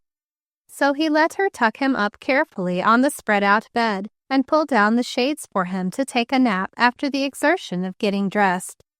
And he caught her hand and kissed it fervently as she was leaving him, and cherished her murmured, "Dear child," and the pressure of her old rose-leaf fingers in parting. Then he closed his eyes and let her slip away to the kitchen, where he knew she would be some time preparing something delicious for dinner. When she was safely out of hearing, rattling away at the kitchen stove, he threw back the covers vigorously, set his grim determination against the swimming head, stalked over to the little desk, and wrote a note on the fine notepaper he found there. "Dear wonderful little mother," he wrote, "I can't stay here any longer. It isn't right, but I'll be back some day to thank you if everything goes all right. Sincerely, your boy." He tiptoed over and laid it on the pillow, Then he took his old trench cap, which had been nicely pressed and was hanging on the corner of the mirror, and stealthily slid out of the pleasant, warm room, down the carpeted stairs, and out the front door into the crisp, cold morning. The chill air met him with a challenge as he closed the front door, and dared him not to cough. But with an effort he held his breath and crept down the front walk to the road, holding in control as well the long, violent shivers that seized him in their grasp. The sun met him and blinded his sensitive eyes, and the wind, with a tang of winter, jeered at his thin uniform and trickled up his sleeves and down his collar, penetrating every seam. But he stuffed his hands into his pockets and strode grimly ahead on the way he had been going when Miss Marilla met him, passing the tall hedge where Mary Amber lived and trying to hold his head high. He hoped Mary Amber saw him going away. For perhaps half a mile past Mary Amber's house, his courage and his pride held him, for he was a soldier who had slept in a muck pile under the rain, held his nerve under fire, and gone on foot 10 miles to the hospital after he was wounded. What was a little flu and a walk in the cold to the neighboring village? He wished he knew how far it was, but he had to go, for it would never do to send the telegram he must send from the town where Miss Marilla lived. The second half-mile he lagged and shivered, with not energy enough to keep up circulation. The third half-mile and the fourth were painful, and the fifth was completed in a sick daze of weakness, for the cold, though stimulating at first, had been getting in its work through his uniform, and he felt chilled to the very soul of him.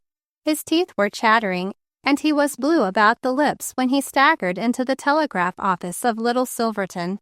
His fingers were almost too stiff to write, and his thoughts seemed to have congealed also, though he had been repeating the message all the way, word for word, with a vague feeling that he might forget it forever if he did not keep going.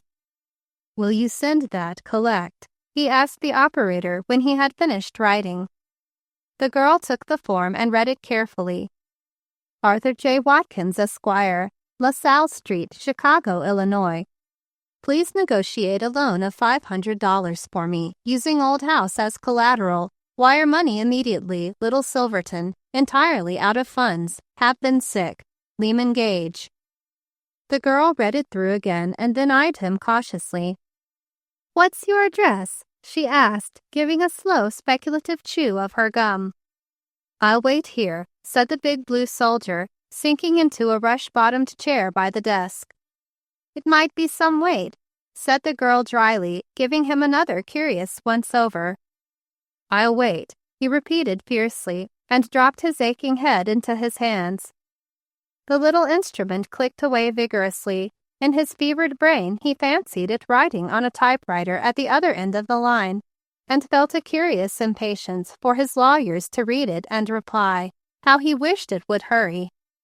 The morning droned on, and the telegraph instrument chattered breezily, with the monotony of a sunny child that knows no larger world and is happy.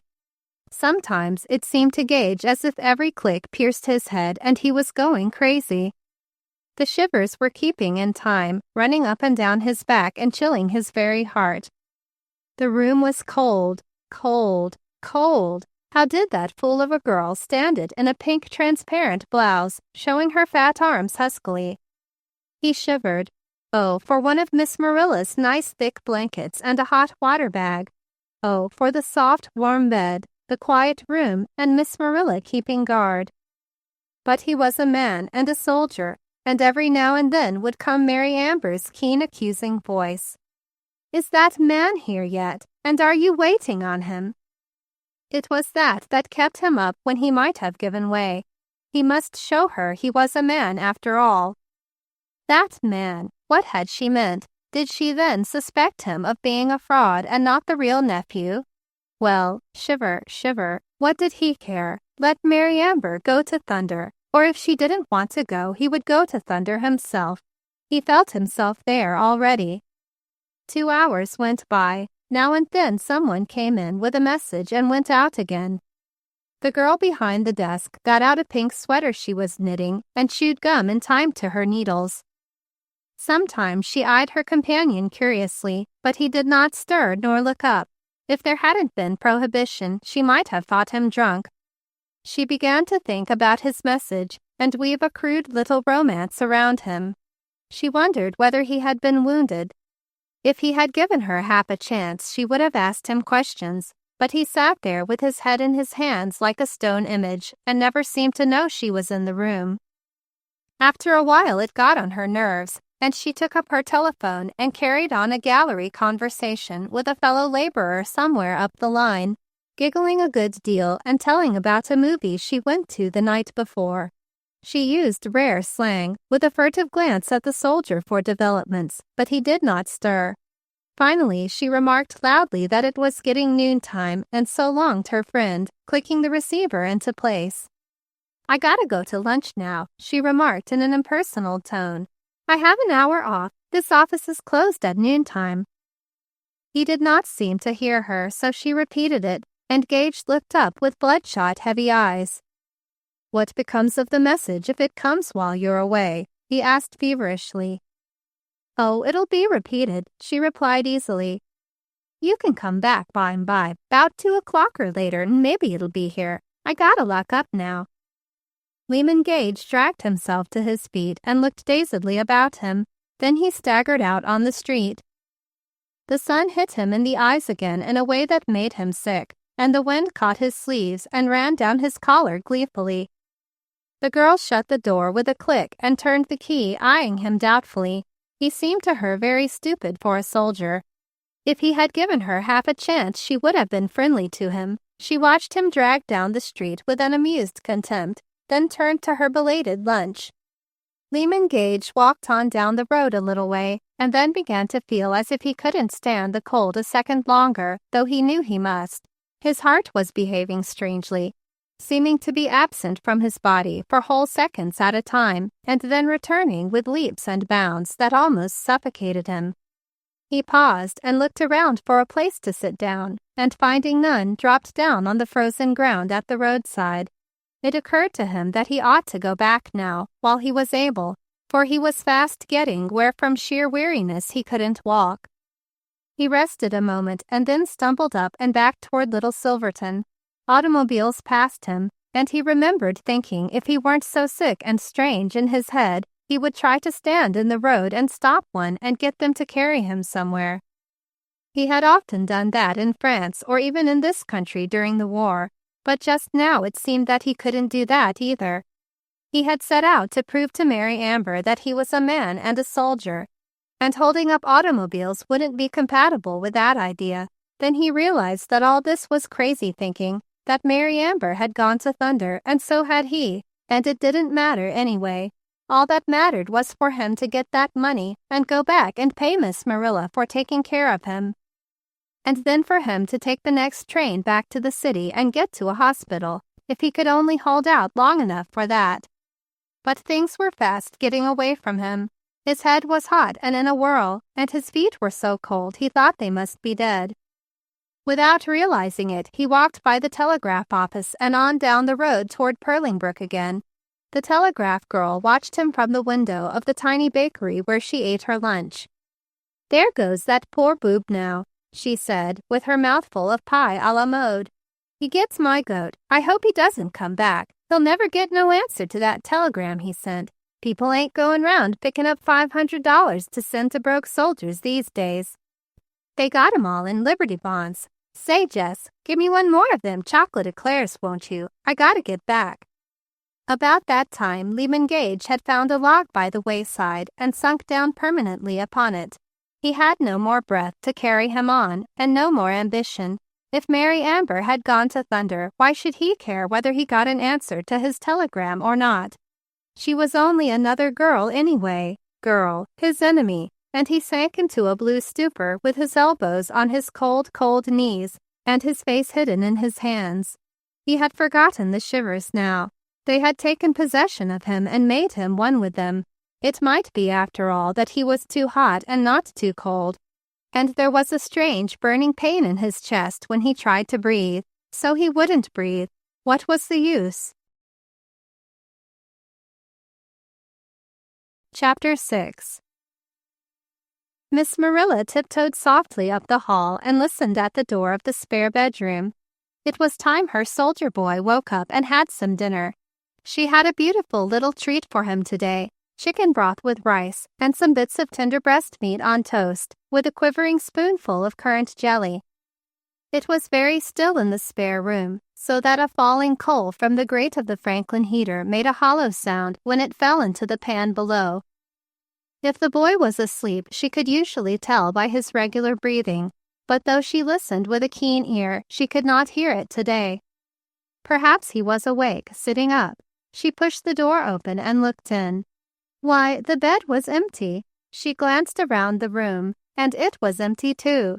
She passed her hand across her eyes as if they had deceived her and went over to look at the bed. Surely he must be there somewhere. And then she saw the note. Dear wonderful little mother. Her eyes were too blurred with quick tears and apprehension to read any further.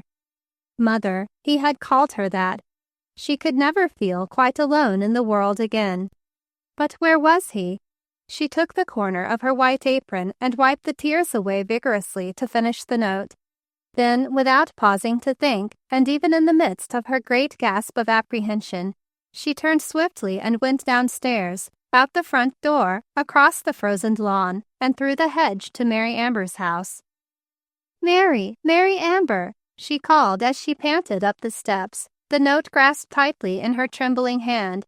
She hoped Mary Amber's mother would not come to the door and ask questions. Mary's mother was so sensible, and Miss Marilla always felt as if Mrs. Amber disapproved of her, just a little, whenever she was doing anything for anybody.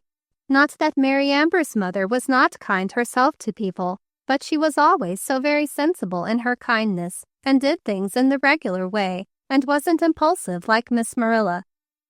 But Mary Amber herself came to the door with pleasant forgetfulness of her old friend's recent coolness, and tried to draw her into the hall.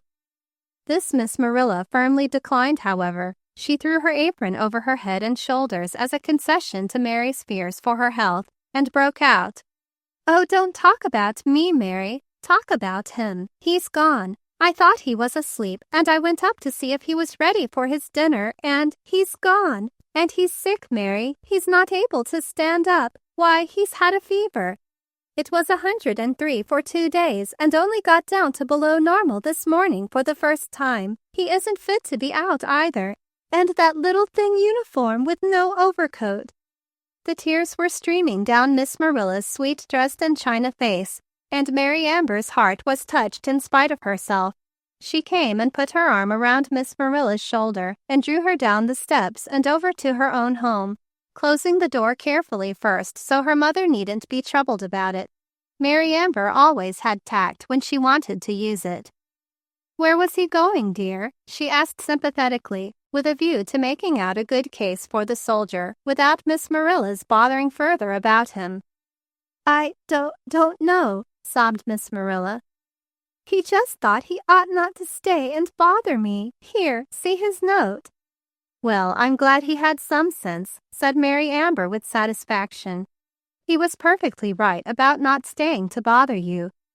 She took the little crumpled note and smoothed it out. "Oh, my dear, you don't understand," sobbed Miss Marilla. "He's been such a good, dear boy, and so ashamed he had troubled me. And really, Mary, he'll not be able to stand it. Why, you ought to see how little clothes he had, so thin, and cotton underwear. I washed them and mended them, but he ought to have an overcoat." "Oh, well, he'll go to the city and get something warm and go to a hospital if he falls sick," said Mary Amber comfortably. "I wouldn't worry about him. He's a soldier. He's stood lots worse things than a little cold. He'll look out for himself." "Don't," said Miss Marilla fiercely. "Don't say that, Mary. You don't understand. He is sick, and he's all the soldier boy I've got. He can't be gone very far, and he really isn't able to walk. He's weak. I just can't stand it to have him go this way." Mary Amber looked at her with a curious light in her eyes. "And yet, Auntie Rill, you know it was fine of him to do it," she said, with a dancing dimple in the corner of her mouth. "Well, I see what you want, and much as I hate to, I'll take my car and scour the country for him. What time did you say he left?" "Oh, Mary Amber," Miss Marilla smiled through her tears. You're a good girl. I knew you'd help me. I'm sure you can find him if you try. He can't have been gone over an hour, not much, for I've only fixed the chicken and put my bread in the pan since I left him. I suppose he went back to the village, but there hasn't been any train since 10, and you say he was still there at 10. He's likely waiting at the station for the 12 o'clock. I'll speed up and get there before it comes. I have 15 minutes, glancing at her wristwatch. I guess I can make it. I'm not so sure he went that way, said Miss Marilla, looking up the road past Mary Amber's house. He was on his way up that way when... And then Miss Marilla suddenly shut her mouth and did not finish the sentence. Mary Amber gave her another curious, discerning look and nodded brightly. You go in and get warm, Auntie Rill. Leave that soldier to me. I'll bring him home. Then she sped back through the hedge to the little garage, and in a few minutes was speeding down the road toward the station. Miss Marilla watched her in troubled silence, and then, putting on her cape that always hung handy by the hall door, walked a little distance up the road, straining her old eyes but seeing nothing. Finally, in despair, she turned back, and presently, just as she reached her own steps again, she saw Mary's car come flying back with only Mary in it, but Mary did not stop nor even look toward the house. She sped on up the road this time, and the purring of the engine was sweet music to Miss Marilla's ears. Dear Mary Amber, how she loved her! The big blue soldier, cold to the soul of him and full of pain that reminded him of the long horror of the war, was still sitting by the roadside with his head in his hands when Mary Amber's car came flying down the road. She stopped before him with a little triumphant purr of the engine, so close to him that it roused him from his lethargy to look up. I should think you'd be ashamed of yourself, running away from Miss Marilla like this and making her worry herself sick. Mary Amber's voice was as keen as icicles, and the words went through him like red-hot needles. He straightened up, and the light of battle came back to his eyes. This was Girl again, his enemy. His firm upper lip moved sensitively and came down straight and strong against the lower one, showing the nice line of character that made his mouth beautiful. Thank you, he said coldly. I'm only ashamed that I stayed so long. His tone further added that he did not know what business of hers it was. Well, she sent me for you, and you'll please to get in quickly, for she's very much worked up about you. Mary Amber's tone stated that she herself was not in the least worked up about a great hulking soldier that would let a woman wait on him for several days hand and foot, and then run away when her back was turned. Kindly tell her that I am sorry I troubled her, but that it is not possible for me to return at present, he answered stiffly. I came down to send a business telegram, and I am waiting for an answer. A sudden shiver seized him and rippled involuntarily over his big frame. Mary Amber was eyeing him contemptuously, but a light of pity stole into her eyes as she saw him shiver. You are cold, said Mary Amber, as if she were charging him with an offense. Well, that's not strange, is it, on a day like this? I haven't made connections yet with an overcoat and gloves, that's all. Look here, if you are cold, you've simply got to get into this car and let me take you back to Miss Marilla. You'll catch your death of cold sitting there like that. Well, I may be cold, but I don't have to let you take me anywhere. When I get ready to go, I'll walk. As for catching my death of cold, that's strictly my own affair. There's nobody in the world would care if I did. The soldier had blue lights like steel in his eyes, and his mouth looked very soldier-like indeed. His whole manner showed there wasn't the least use in the world trying to argue with him. Mary Amber eyed him with increasing interest and thoughtfulness. You're mistaken, she said grudgingly. There's Miss Marilla. She's like that, and she hasn't much to care for in the world either, which makes it all the worse what you've done. Oh, I don't see how you could deceive her. Deceive her, said the astonished soldier. I never deceived her. Why, you let her think you were Dick Chadwick, her nephew, and you know you're not. I knew you weren't the minute I saw you, even before I found Dick's telegram in the stove saying he couldn't come. And then I asked you a lot of questions to find out for sure, and you couldn't answer one of them right. Her eyes were sparkling, and there was an eager look in her face, like an appeal, almost as if she wanted him to prove what she was saying was not true. "No, I'm not Dick Chadwick," said the young man with fine dignity. "But I never deceived Miss Marilla." "Well, who did then?" There was disappointment and unbelief in Mary Amber's voice. "Nobody. She isn't deceived. It was she who tried to deceive you." "What do you mean?" "I mean, I guess she wanted you to think I was her nephew. She was mortified, I guess, because he didn't turn up, and she didn't want you to know. So she asked me to dinner to fill in. I didn't know anybody was there till just as I was going in the door. Then I had to go and get sick in the night and ruin the whole thing. I was a fool to give in to her, of course, and stay that night, but it did sound good to have a real night's sleep in a bed.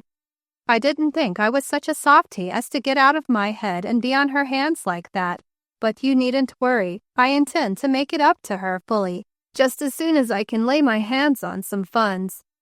He suddenly broke into a fit of coughing, so hoarse and croupy as to alarm even Mary Amber's cool contempt. She reached back in the car and, grasping a big fur coat, sprung out on the hard ground and threw the coat about him, tucking it around his neck and trying to fasten a button under his chin against his violent protest. "You're very kind," he gasped loftily as soon as he could recover his breath. "But I can't put that on, and I'm going down to the telegraph office now to see if my wire has come yet." "Look here," said Mary Amber in quite a different tone.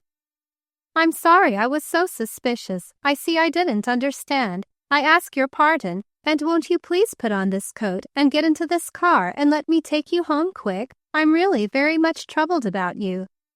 The soldier looked up in surprise at the gentleness, and almost his heart melted. The snarly look about his mouth and eyes disappeared, and he seemed a bit confused. "Thank you," he said simply. "I appreciate that, but I can't let you help me, you know." "Oh, please," she said, a kind of little girl alarm springing into her eyes. "I won't know what to say to Miss Marilla. I promised her to bring you back, you know." His eyes and lips were hardening again. She saw he did not mean to yield, and Mary Amber was not used to being balked in her purposes. She glanced down the road, and a sudden light came into her eyes and brought a dimple of mischief into her cheek. "You'll have to, for my sake," she said hurriedly in a lower tone. "There's a car coming with some people in it, I know, and they will think it awfully strange for me to be standing here on a lonely roadside talking to a strange soldier sitting on a log on a day like this. Hurry." Lyman Gage glanced up, saw the car coming swiftly, saw too the dimple of mischief, but with an answering light of gallantry in his own eyes, he sprang up and helped her into the car. The effort brought on another fit of coughing, but as soon as he could speak, he said, "You can take me down to that little telegraph office, if you please, and drop me there. Then nobody will think anything about it." "I'll take you to the telegraph office if you'll be good and put that coat on right and button it," said Mary Amber commandingly. She had him in the car now, and she knew she could go so fast he could not get out. "But I won't stop there unless you promise me, on your honor as a soldier, that you won't get out or make any more trouble about my taking you back to Miss Marilla." The soldier looked very bulky indeed, and his firm mouth got itself into fine shape again, till he looked into Mary Amber's eyes and saw the saucy, beautiful lights there, and then he broke down laughing. "Well, you've caught me by guile," he said, "and I guess we're about even. I'll go back and make my adieus myself to Miss Marilla." A little curve of satisfaction settled about Mary Amber's mouth. "Put that coat on, please," she said, and the soldier put it on gratefully. He was beginning to feel a reaction from his battle with Mary Amber, and now that he was defeated, the coat seemed most desirable. "Don't you think it would be a good idea if you would tell me who you really are?" asked Mary Amber. "It might save some embarrassment." "Why, certainly," said the soldier in surprise. "It hadn't occurred to me, that's all. I'm Lyman Gage of Chicago." He named also his rank and regiment in the army. Then, looking at her curiously, he said, hesitating, "I'm perfectly respectable, you know." I don't really make a practice of going around sponging on unprotected ladies." Her cheeks flamed a gorgeous scarlet, and her eyes looked rebuked. "I suppose I ought to apologize," she said, "but really, it looked rather peculiar to me." She stopped suddenly, for he was seized with another fit of coughing, which had so shrill a sound that she involuntarily turned to look at him with anxious eyes. "I suppose it did look strange," he managed to say at last. "But, that day when I came in, I didn't care a hang." He dropped his head wearily against the car and closed his eyes for just a second, as if keeping them open was a great effort. "You're all in now," she said sharply, "and you're shivering. You ought to be in bed this minute." Her voice held deep concern. "Where is that telegraph office? We'll just leave word for them to forward the message if it hasn't come, and then we'll fly back." "Oh, I must wait for that message," he said, straightening up with a hoarse effort and opening his eyes sharply. "It is really imperative." She stopped the car in front of the telegraph office. The little operator, sensing a romance, scuttled out the door with an envelope in her hand and a different look on her face from the one she had worn when she went to her lunch. To tell the truth, she had not much faith in that soldier nor in the message he had sent collect. She hadn't believed any answer would come, or at least a favorable one. Now she hurried across the pavement to the car, studying Mary Amber's red tam as she talked and wondering whether she could make one like it out of the red lining of an old army cape she had. "Your message has come," she announced affably. "Come just after I got back, and I got your check all made out for ya. You sign here, see? Got anybody to 'dentify ya? Ain't necessary, see? I can waive identification." "I can identify him," spoke up Mary Amber with cool dignity, and the soldier looked at her wonderingly. That was a very different tone from the one she had used when she came after him. After all, what did Mary Amber know about him? He looked at the check half wonderingly, as if it were not real. His head felt very strange. The words of the message seemed all jumbled. He crumpled it in his hand. "Ain't you going to send an answer?" put in the little operator aggrievedly, hugging the thin muslin sleeve of her little soiled shirtwaist to keep from shivering. "He says to wire him immediately. He says it's important. I guess he didn't take notice to the message." The soldier tried to smooth out the crumpled paper with his numb fingers, and Mary Amber, seeing that he was feeling very miserable, took it from him and capably put it before him. "Am sending you 1,000. Wire me your post office address immediately. Good news. Important. Signed, Arthur J. Watkins." "I guess I can't answer that now," said the soldier, trying his best to keep his teeth from chattering. "I don't just know." "Here, I'll write it for you," said Mary with sudden understanding. "You better have it sent in Aunt Rill's care, and then you can have it forwarded anywhere you know. I'll write it for you." And she took a silver pencil from the pocket of her coat and wrote the telegram rapidly on a corner she tore from the first message, handing it out for his inspection and then passing it on to the operator, who gathered it in capably. "Send this collect too, I suppose?" she called after the car as it departed. "Yes, all right, anything," answered Lyman Gage, wearily sinking back in the seat. "It doesn't matter anyway." "You are sick," said Mary Amber anxiously. "And we are going to get right home. Miss Marilla will be wild." The soldier sat up, holding his precious check. "I'll have to ask you to let me out," he said, trying to be dignified under the heavy stupor of weariness that was creeping over him. "I've got to get to a bank." "Oh, must you today? Couldn't we wait till tomorrow or till you feel better?" said Mary anxiously. "No, I must go now," he insisted doggedly. "Well, there's a bank on the next corner," she said, "and it must be about closing time." She shoved her sleeve back and glanced at her watch. "Just 5 minutes of 3. We'll stop, but you'll promise to hurry, won't you? I want to get you home. I'm worried about you." Lyman Gage cast her another of those wondering looks, like a child unused to kindness suddenly being spoiled. It made her feel as if she wanted to cry. All the mother in her came to her eyes. She drew up in front of the bank and got out after him. "I'll go in with you," she said. They know me over here, and it may save you trouble." "You're very kind," he said almost curtly. "I dislike to make you so much trouble." Perhaps it was owing to Mary's presence that the transaction went through without question, and in a few minutes more they were back in the car again, Mary tucking in her big patient fussily. "You're going to put this around your neck," she said, drawing a bright woolly scarf from her capacious coat pocket. "And around your head," she added, drawing a fold comfortingly around his ears and the back of his head. "And keep it over your nose and mouth. Breathe through it. Don't let this cold air get into your lungs," she finished with a businesslike air as if she were a nurse.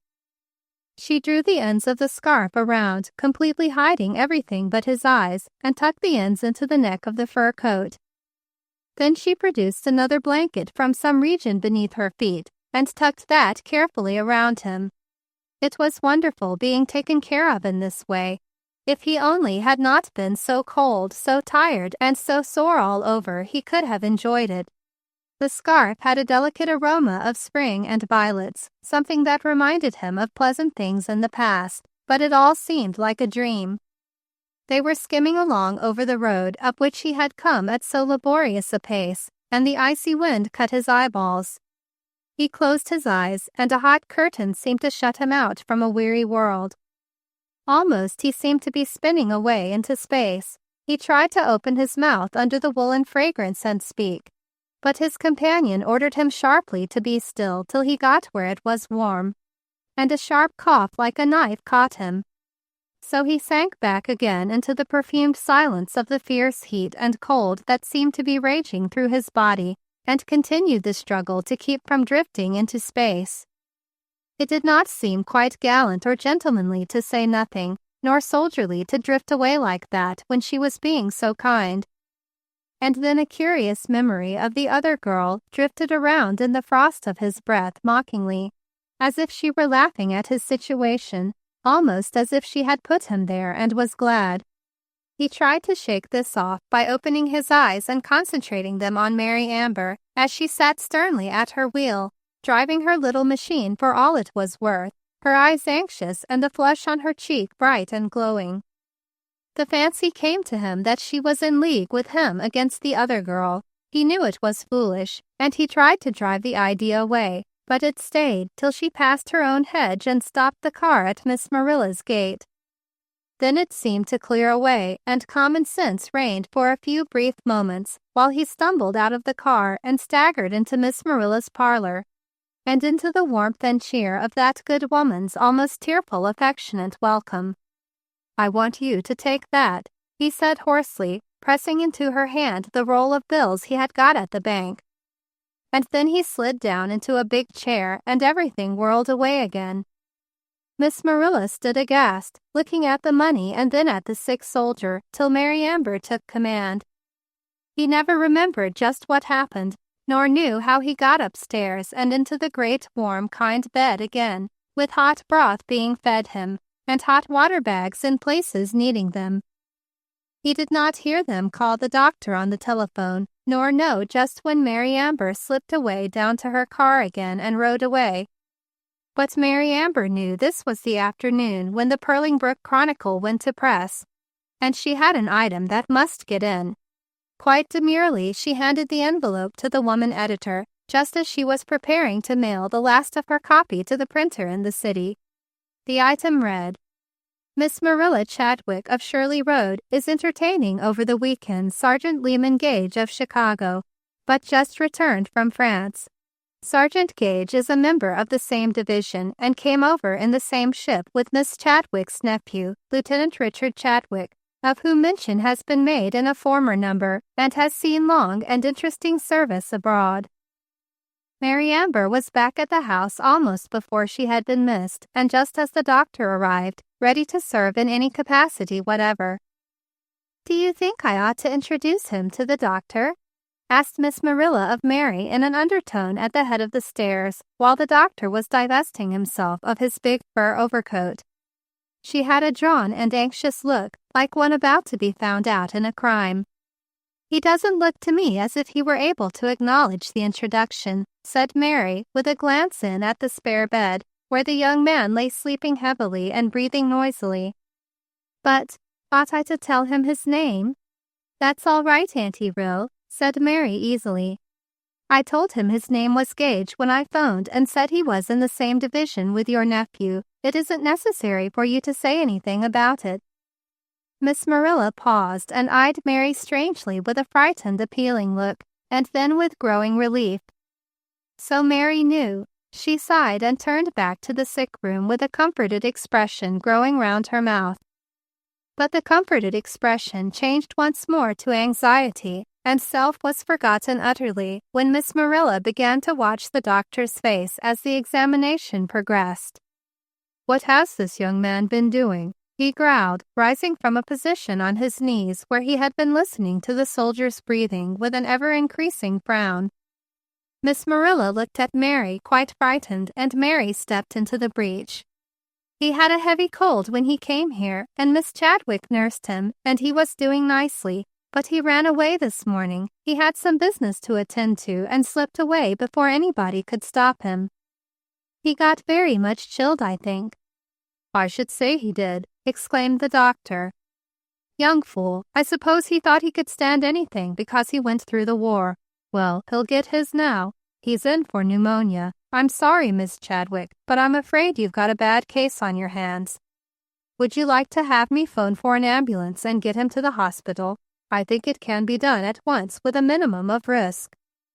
"Oh, no, no," said Miss Marilla, clasping one pale hand and then the other nervously.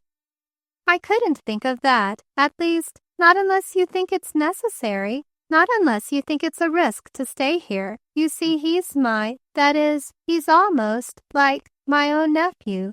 She lifted appealing eyes. "Oh, I beg your pardon," he said with a look of relief. "In that case, he's to be congratulated. But, madam, you'll have your hands full before you are through. He's made a very bad start indeed. When these big husky fellows get sick, they do it thoroughly, you know. Now, if you'll just step over here, Miss Mary, I'll explain to you both about this medicine. Give this every half hour till I get back. I'll run up here again in about 2 hours. I've got to drive over to Plush Mills now to an accident case. But I'll be back as quick as I can. I want to watch this fellow pretty closely for the first few hours." When the doctor was gone, Mary Amber and Miss Marilla stood one on each side of the bed and looked at each other, making silent covenant together over the sick soldier.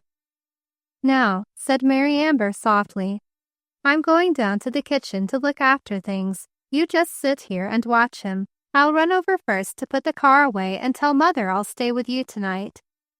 "Oh, Mary Amber, you mustn't do that," said Miss Marilla anxiously.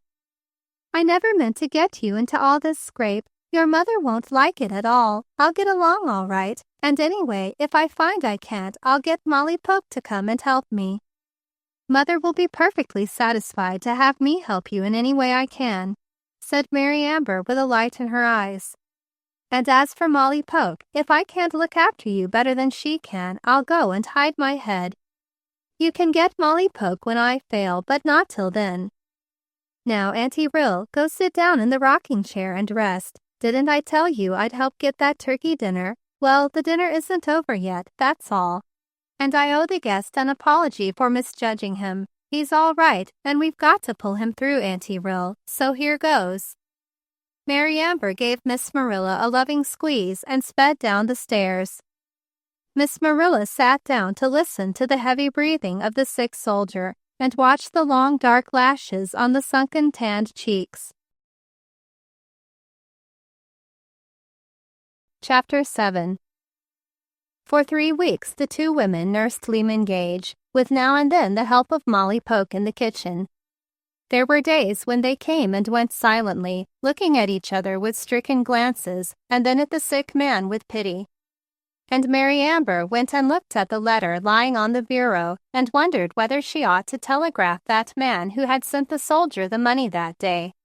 Another letter had arrived, and then a telegram, all from Chicago. Then Mary Amber and Miss Marilla talked it over and decided to make some reply. By that time, the doctor had said that Lyman Gage would pull through, and he had opened his eyes once or twice and smiled weakly upon them. Mary Amber went to the telegraph office and sent a message to the person in Chicago, whose name was written at the left-hand corner of the envelopes, the same that had been signed to the first telegram. Lyman Gage very ill at my home, pneumonia, not able to read letters or telegram. Slight improvement today. Signed, Marilla Chadwick. Within 3 hours an answer arrived. Much distressed at news of Gage's illness. Cannot come on account of fractured bone. Automobile accident. Please keep me informed and let me know if there is anything I can do. Signed, Arthur J. Watkins. Mary wrote a neat little note that night before she went on duty in the sick room, stating the invalid had smiled twice that day and asked what day of the week it was. The doctor felt that he was on the high road to recovery now, and there was nothing to do but be patient. They would show him his mail as soon as the doctor was willing, which would probably be in a few days now. The day they gave Lyman Gage his mail to read, the sun was shining on a new fall of snow, and the air was crisp and clear. There were geraniums blossoming in the spare room windows between the sheer white curtains, and the Franklin heater was glowing away and filling the place with the warmth of summer. The patient had been fed what he called a real breakfast, milk toast and a soft-boiled egg, and the sun was streaming over the foot of the bed cheerfully, as if to welcome him back to life. He seemed so much stronger now that the doctor had given permission for him to be bolstered up with an extra pillow while he read his mail. He had not seemed anxious to read the mail, nor at all curious, even when they told him it was postmarked Chicago. Miss Marilla carried it to him as if she were bringing him a bouquet, but Mary eyed him with curious misgiving. Perhaps after all there would not be good news. He seemed so very apathetic. She watched him furtively as she tidied the room, putting away the soap and towels and pulling a dry leaf or two from the geraniums. He was so still, and it took him so long to make up his mind to tear open the envelopes after he had them in his thin, pale hand. It almost seemed as if he dreaded them like a blow and was trying to summon courage to meet them. Once, as she looked at him, his eyes met hers with a deprecatory smile, and to cover her confusion she spoke impulsively. "You don't seem deeply concerned about the news," she said brightly. He smiled again, almost sadly. "Well, no," he said thoughtfully. "I can't say I am. There really isn't anything much left in which to be interested. You see, about the worst things that could happen have happened, and there's no chance for anything else." "You can't always tell," said Mary Amber cheerfully as she finished dusting the bureau and took herself downstairs for his morning glass of milk and egg. Slowly Lyman Gage tore the envelope of the topmost letter and took out the written sheet. In truth, he had little curiosity. It was likely an account of how his lawyer friend had paid back the money to Mr. Harrower, or else the details of the loan on the old Chicago house. Houses and loans and such things seemed far from his world just now. He was impatient for Mary Amber to come back with that milk and egg, not so much for the milk and egg as for the comfort it gave and the cheeriness of her presence. Presently Miss Marilla would come up and tell over some little incident of Mary's childhood, exactly as if he were Dick, the real nephew. And he liked it. Not that he liked Dick, the villain. He found himself hopelessly jealous of him sometimes. Yet he knew in a feeble, far-away sense that this was only a foolish foible of an invalid, and he would get over it and laugh at himself when he got well. He smiled at the pleasantness of it all, this getting well business, and then turned his indifferent attention to the letter. "Dear Gage," it read, "what in the world did you hide yourself away in that remote corner of the world for? I've scoured the country to get trace of you without a single result till your telegram came. There's good news to tell you. The unexpected has happened, and you are a rich man, old fellow. Don't let it turn your head, for there's plenty of business to occupy you as soon as you are able to return. To make a long story short, the old tract of land in which you put all you had and a good deal more has come to the front in great shape at last. You will remember that the ore was found to be in such shape when they came to the mining of it, and that it would cost fabulous sums for the initial operations. And it fell through because your company couldn't afford to get the proper machinery.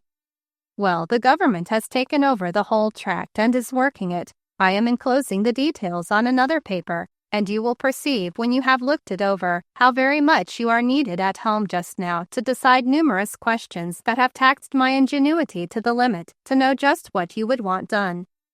There is a great deal of timber on those lands also, very valuable timber it seems. And that is another source of wealth for you. Oh, this war has been a great thing for you, young man, and you certainly ought to give extra thanks that you came out alive to enjoy it all. Properly managed, your property ought to keep you on Easy Street for the rest of your life and then some. I took pains to let Mr. Harrower know how the wind blew when I paid him the money you had borrowed from him. He certainly was one surprised man. Of course, I don't speak officially, but from what he said, I should judge that this might make a big difference with Miss Eleanor, so you'd better hurry home, old man, and get busy. The sun is shining and the war is over. Yours fraternally as well as officially, Arthur J. Watkins. Over the first part of the letter, Lehman Gage dallied comfortably, as he might have done with his grapefruit or the chicken on toast they had promised him for lunch. He had lost his sense of world values for the time being, and just now a fortune was not more than a hot water bag when one's feet were cold. It merely gave him a sense that he needn't be in a hurry getting well, and that he could take things easy because he could pay for everything and give his friends a good time after he was on his feet again. In short, he was no longer a beggar on Miss Marilla's bounty, with only $1,000 between him and debt or even the poorhouse. But when he came to that last paragraph, his face suddenly hardened, and into his eyes there came a glint of steel as of old, while his jaw set sternly and lines came around his mouth, hard, bitter lines. So it was that had been the matter with Eleanor, was it? She had not grown tired of him so much, but had wanted more money than she thought he would be able to furnish for a long time. He stared off into the room, not seeing its cozy details for the first time since he began to get well. He was looking at the vision of the past, trying to conjure up a face whose loveliness had held for him no imperfections.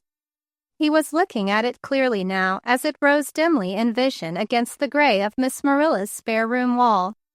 And for the first time he saw the spoiled underlip with the selfish droop at its corners, the pout when she could not have her own way, the frown of the delicate brows, the petulant tapping of a dainty foot, the proud lifted shoulder, the haughty stare, the cold tones and crushing contempt that were hers sometimes. These had seldom been for him, and when he had seen them he had called them beautiful and had gloried in them. Fool that he was! Why had he been so blind, when there were girls in the world like, well, say like Mary Amber? Misjudging Eleanor? Well, perhaps, but somehow he did not believe he was. Something had cleared his vision. He began to remember things in Eleanor Harrower that he had never called by their true names before. It appeared more than likely that Eleanor had deliberately left him for a richer man, and that it was entirely possible, under the changed circumstances, that she might leave the richer man for him, if he could prove he was the richer of the two. Bah, what a thing to get well to! Why did there have to be things like that in the world? Well, it mattered very little to him what Eleanor did. It might make a difference with her, but it would make no difference to him. There were things in that letter of hers that had cut too deep. He could never forget them. No, never.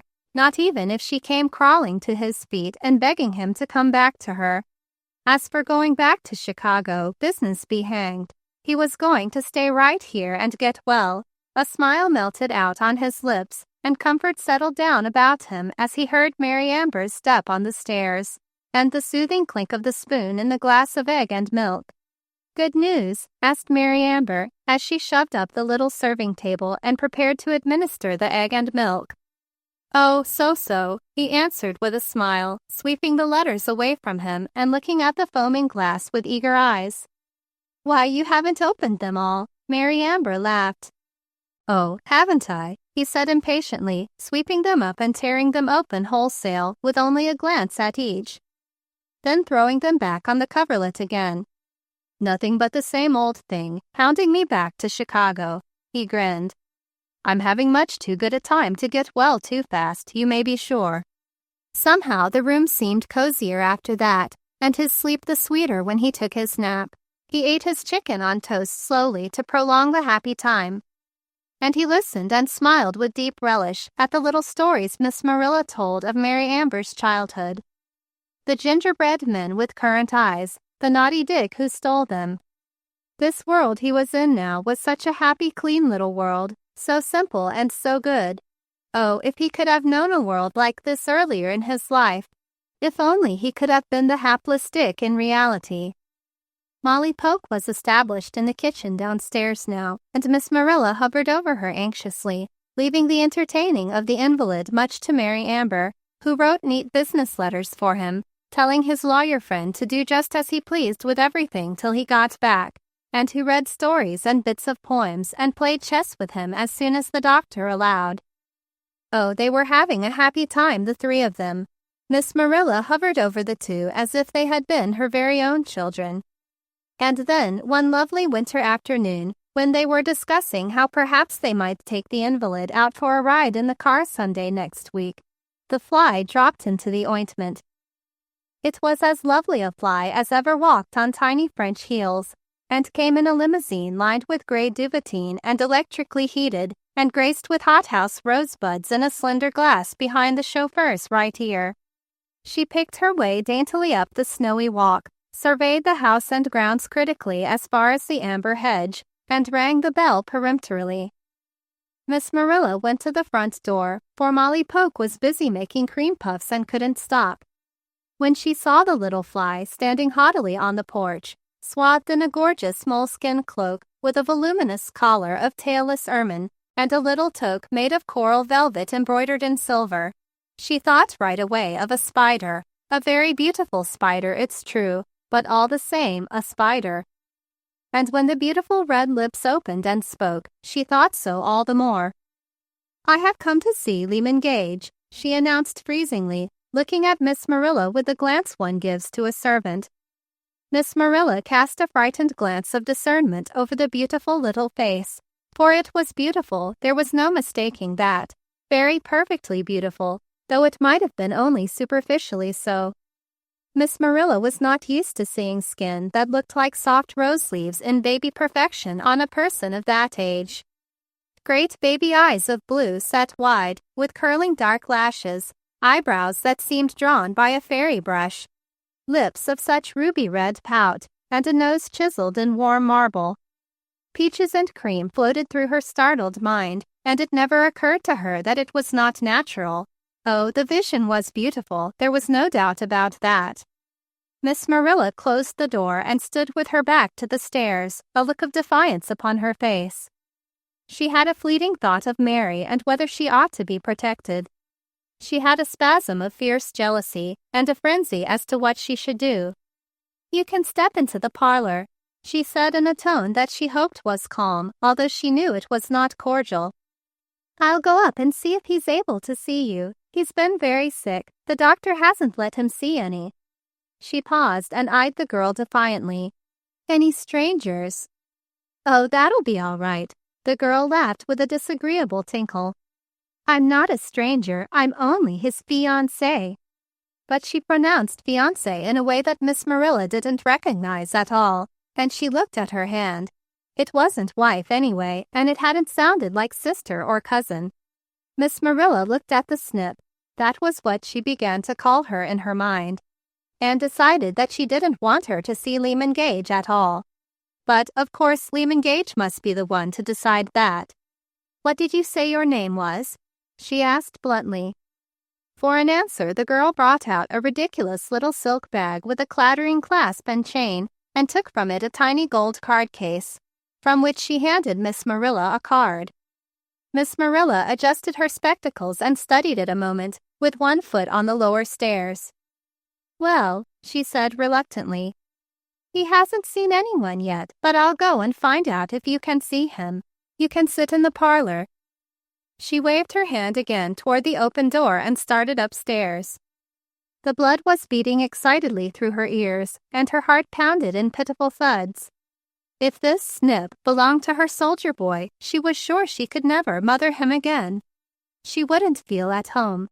and her thoughts were so excited that she did not know that the fur-clad Snip was following her close behind, until she was actually within the spare bedroom and holding out the card to her boy with a trembling little withered rose-leaf hand. The boy looked up with his wide, pleasant smile like a benediction and reached out for the card interestedly.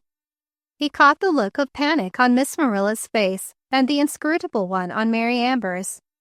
Mary had heard the strange voice below and had arisen from her reading aloud to glance out the window.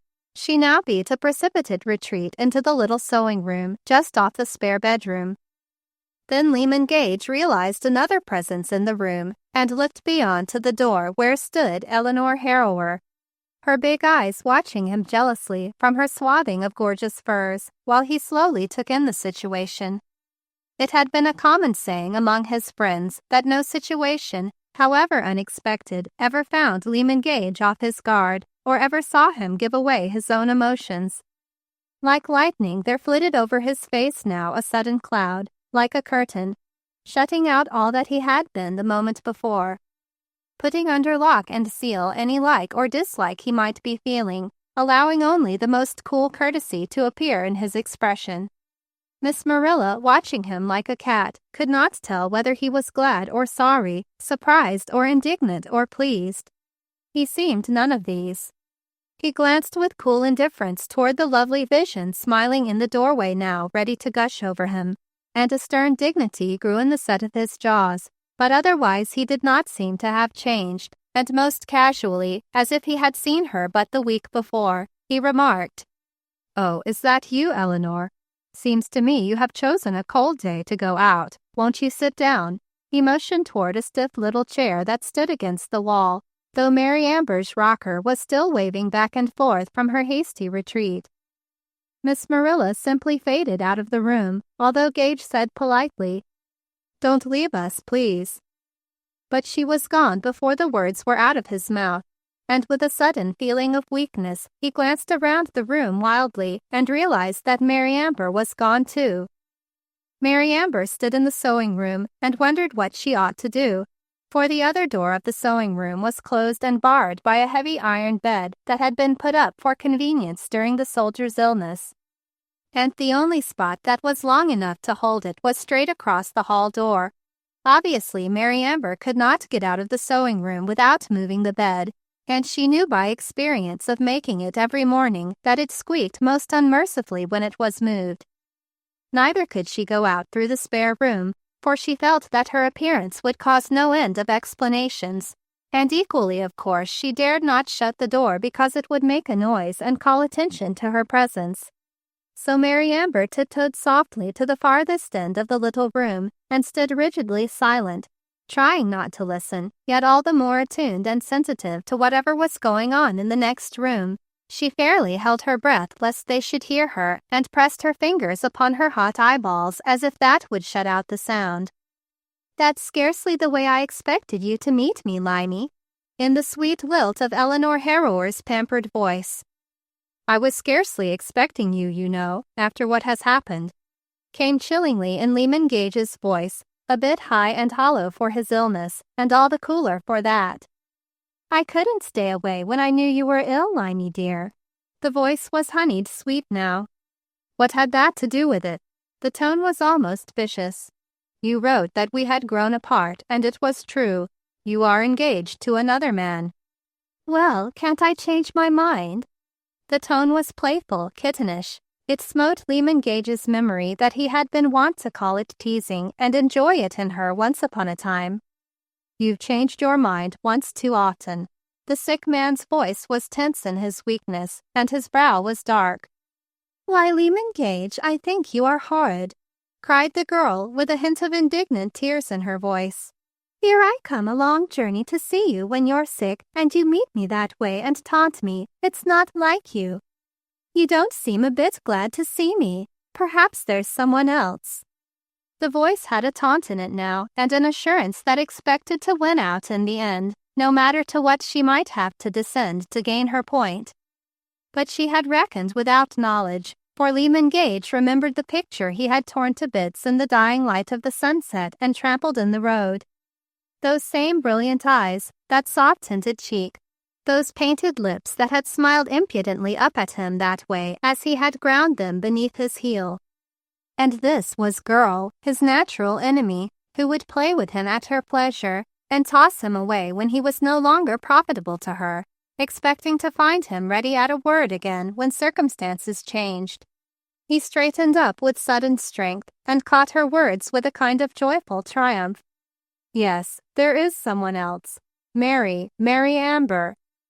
Mary Amber, trying not to hear, caught her name, heard the sound in his voice like to the little chick that calls its mother when the hawk appears, and suddenly her fear vanished. She turned and walked with steady step and bright eyes straight into the spare bedroom, a smile upon her lips and a rose upon her cheeks that needed no cosmetics to enhance its beauty. "Did you call me, Lehman?" she said, looking straight at him with rescue in her eyes.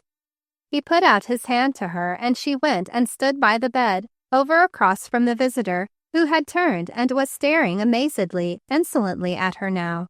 Lehman Gage put out his big wasted hand and gathered Mary Amber's hand in his, and she let him. "Mary," said Lehman Gage possessively, and there was both boldness and appeal in his eyes as he looked at her. "I want Miss Harrower to know you. Miss Amber, Miss Harrower." Eleanor Harrower had risen, with one hand on the back of her chair, and her crimson lips parted, a startled expression in her eyes. Her rich furs had fallen back and revealed a rich and vampish little frock beneath. But she was not thinking of her frock just then. She was looking from one to the other of the two before her. "I don't understand," she said haughtily. "Did you know her before?" Lehman Gage flashed a look at Mary for indulgence and answered happily. "Our friendship dates back to when we were children, and I spent a summer with my Aunt Marilla, teasing Mary and letting the sawdust out of her dolls." He gave a daring glance at Mary and found the twinkles in her eyes playing with the dimples at the corner of her mouth, and his fingers clung more warmly around hers. The two were so absorbedly interested in this little comedy they were enacting that they had quite failed to notice its effect upon the audience. Eleanor Harrower had gathered up her fur robes about her and was fastening them proudly at her throat. Her dark eyes were 2 points of steel, and the little white teeth that bit into the pouting crimson underlip looked vicious and suggestive. "I did not understand," said Eleanor haughtily. "I thought you were among strangers and needed someone. I will leave you to your friends. You always did like simple country ways, I remember." And she cast a withering glance around. "Why, where is Aunt Rilla, Mary?" asked Lehman, innocently ignoring the sneer of his guest. "Aunt Marilla." He raised his voice, looking toward the door. "Aunt Marilla, won't you please come here?" Miss Marilla, her heart a perfect tumult of joy to hear him call her that way, straightened up from her ambush outside the door and entered precipitately. Just as the haughty guest was about to stalk from the room, if one so small and exquisite as Eleanor can be said to stalk. The result was a collision that quite spoiled the effect of the exit, and the two ladies looked at each other for a brief instant, much as two cats might have done under similar circumstances. Mary Amber's eyes were dancing, and Lehman Gage wanted to laugh, but he controlled his voice. "Aunt Marilla, this is Miss Harrower, a girl who used to be an old friend of mine, and she thinks she can't stay any longer. Would you mind taking her down to the door? Goodbye, Eleanor. Congratulations, and I hope you'll be very happy." He held out his free hand. The other still held Mary Amber's, and the smile upon his lips was full of merriment. But Eleanor Harrower ignored the hand and the congratulations, and drawing her fur mantle once more about her small haughty shoulders, she sailed from the room, her coral and silver toque held high, and her little red mouth drooping with scorn and defeat. Miss Marilla, all hospitality now that she understood, offered tea and cake, but was given no answer whatever, and so in joyous, wondering silence, she attended her soldier's guest to the door. Lehman Gage lay back on his pillows, his face turned away from Mary Amber, listening. But his hand still held Mary Amber's. And Mary Amber, standing quietly by his side, listening too, seemed to understand that the curtain had not fallen yet, not quite, upon the little play, for a smile wove in and out among the dimples near her lips, and her eyes were dancing little happy lights of mirth.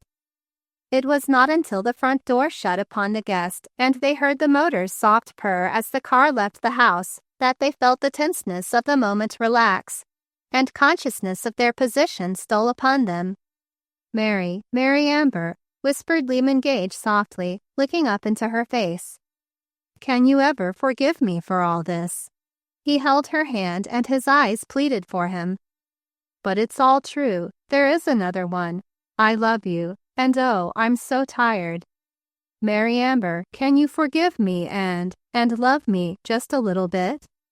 Down upon her knees went Mary Amber beside the bed and gathered her soldier boy within her strong young arms, drawing his tired head upon her firm sweet shoulder. When Miss Marilla trotted back upstairs on her weary glad feet and put her head in at the door fearfully to see how her boy had stood the strain of the visitor, and to berate herself for having allowed a stranger to come up without warning, she found them so.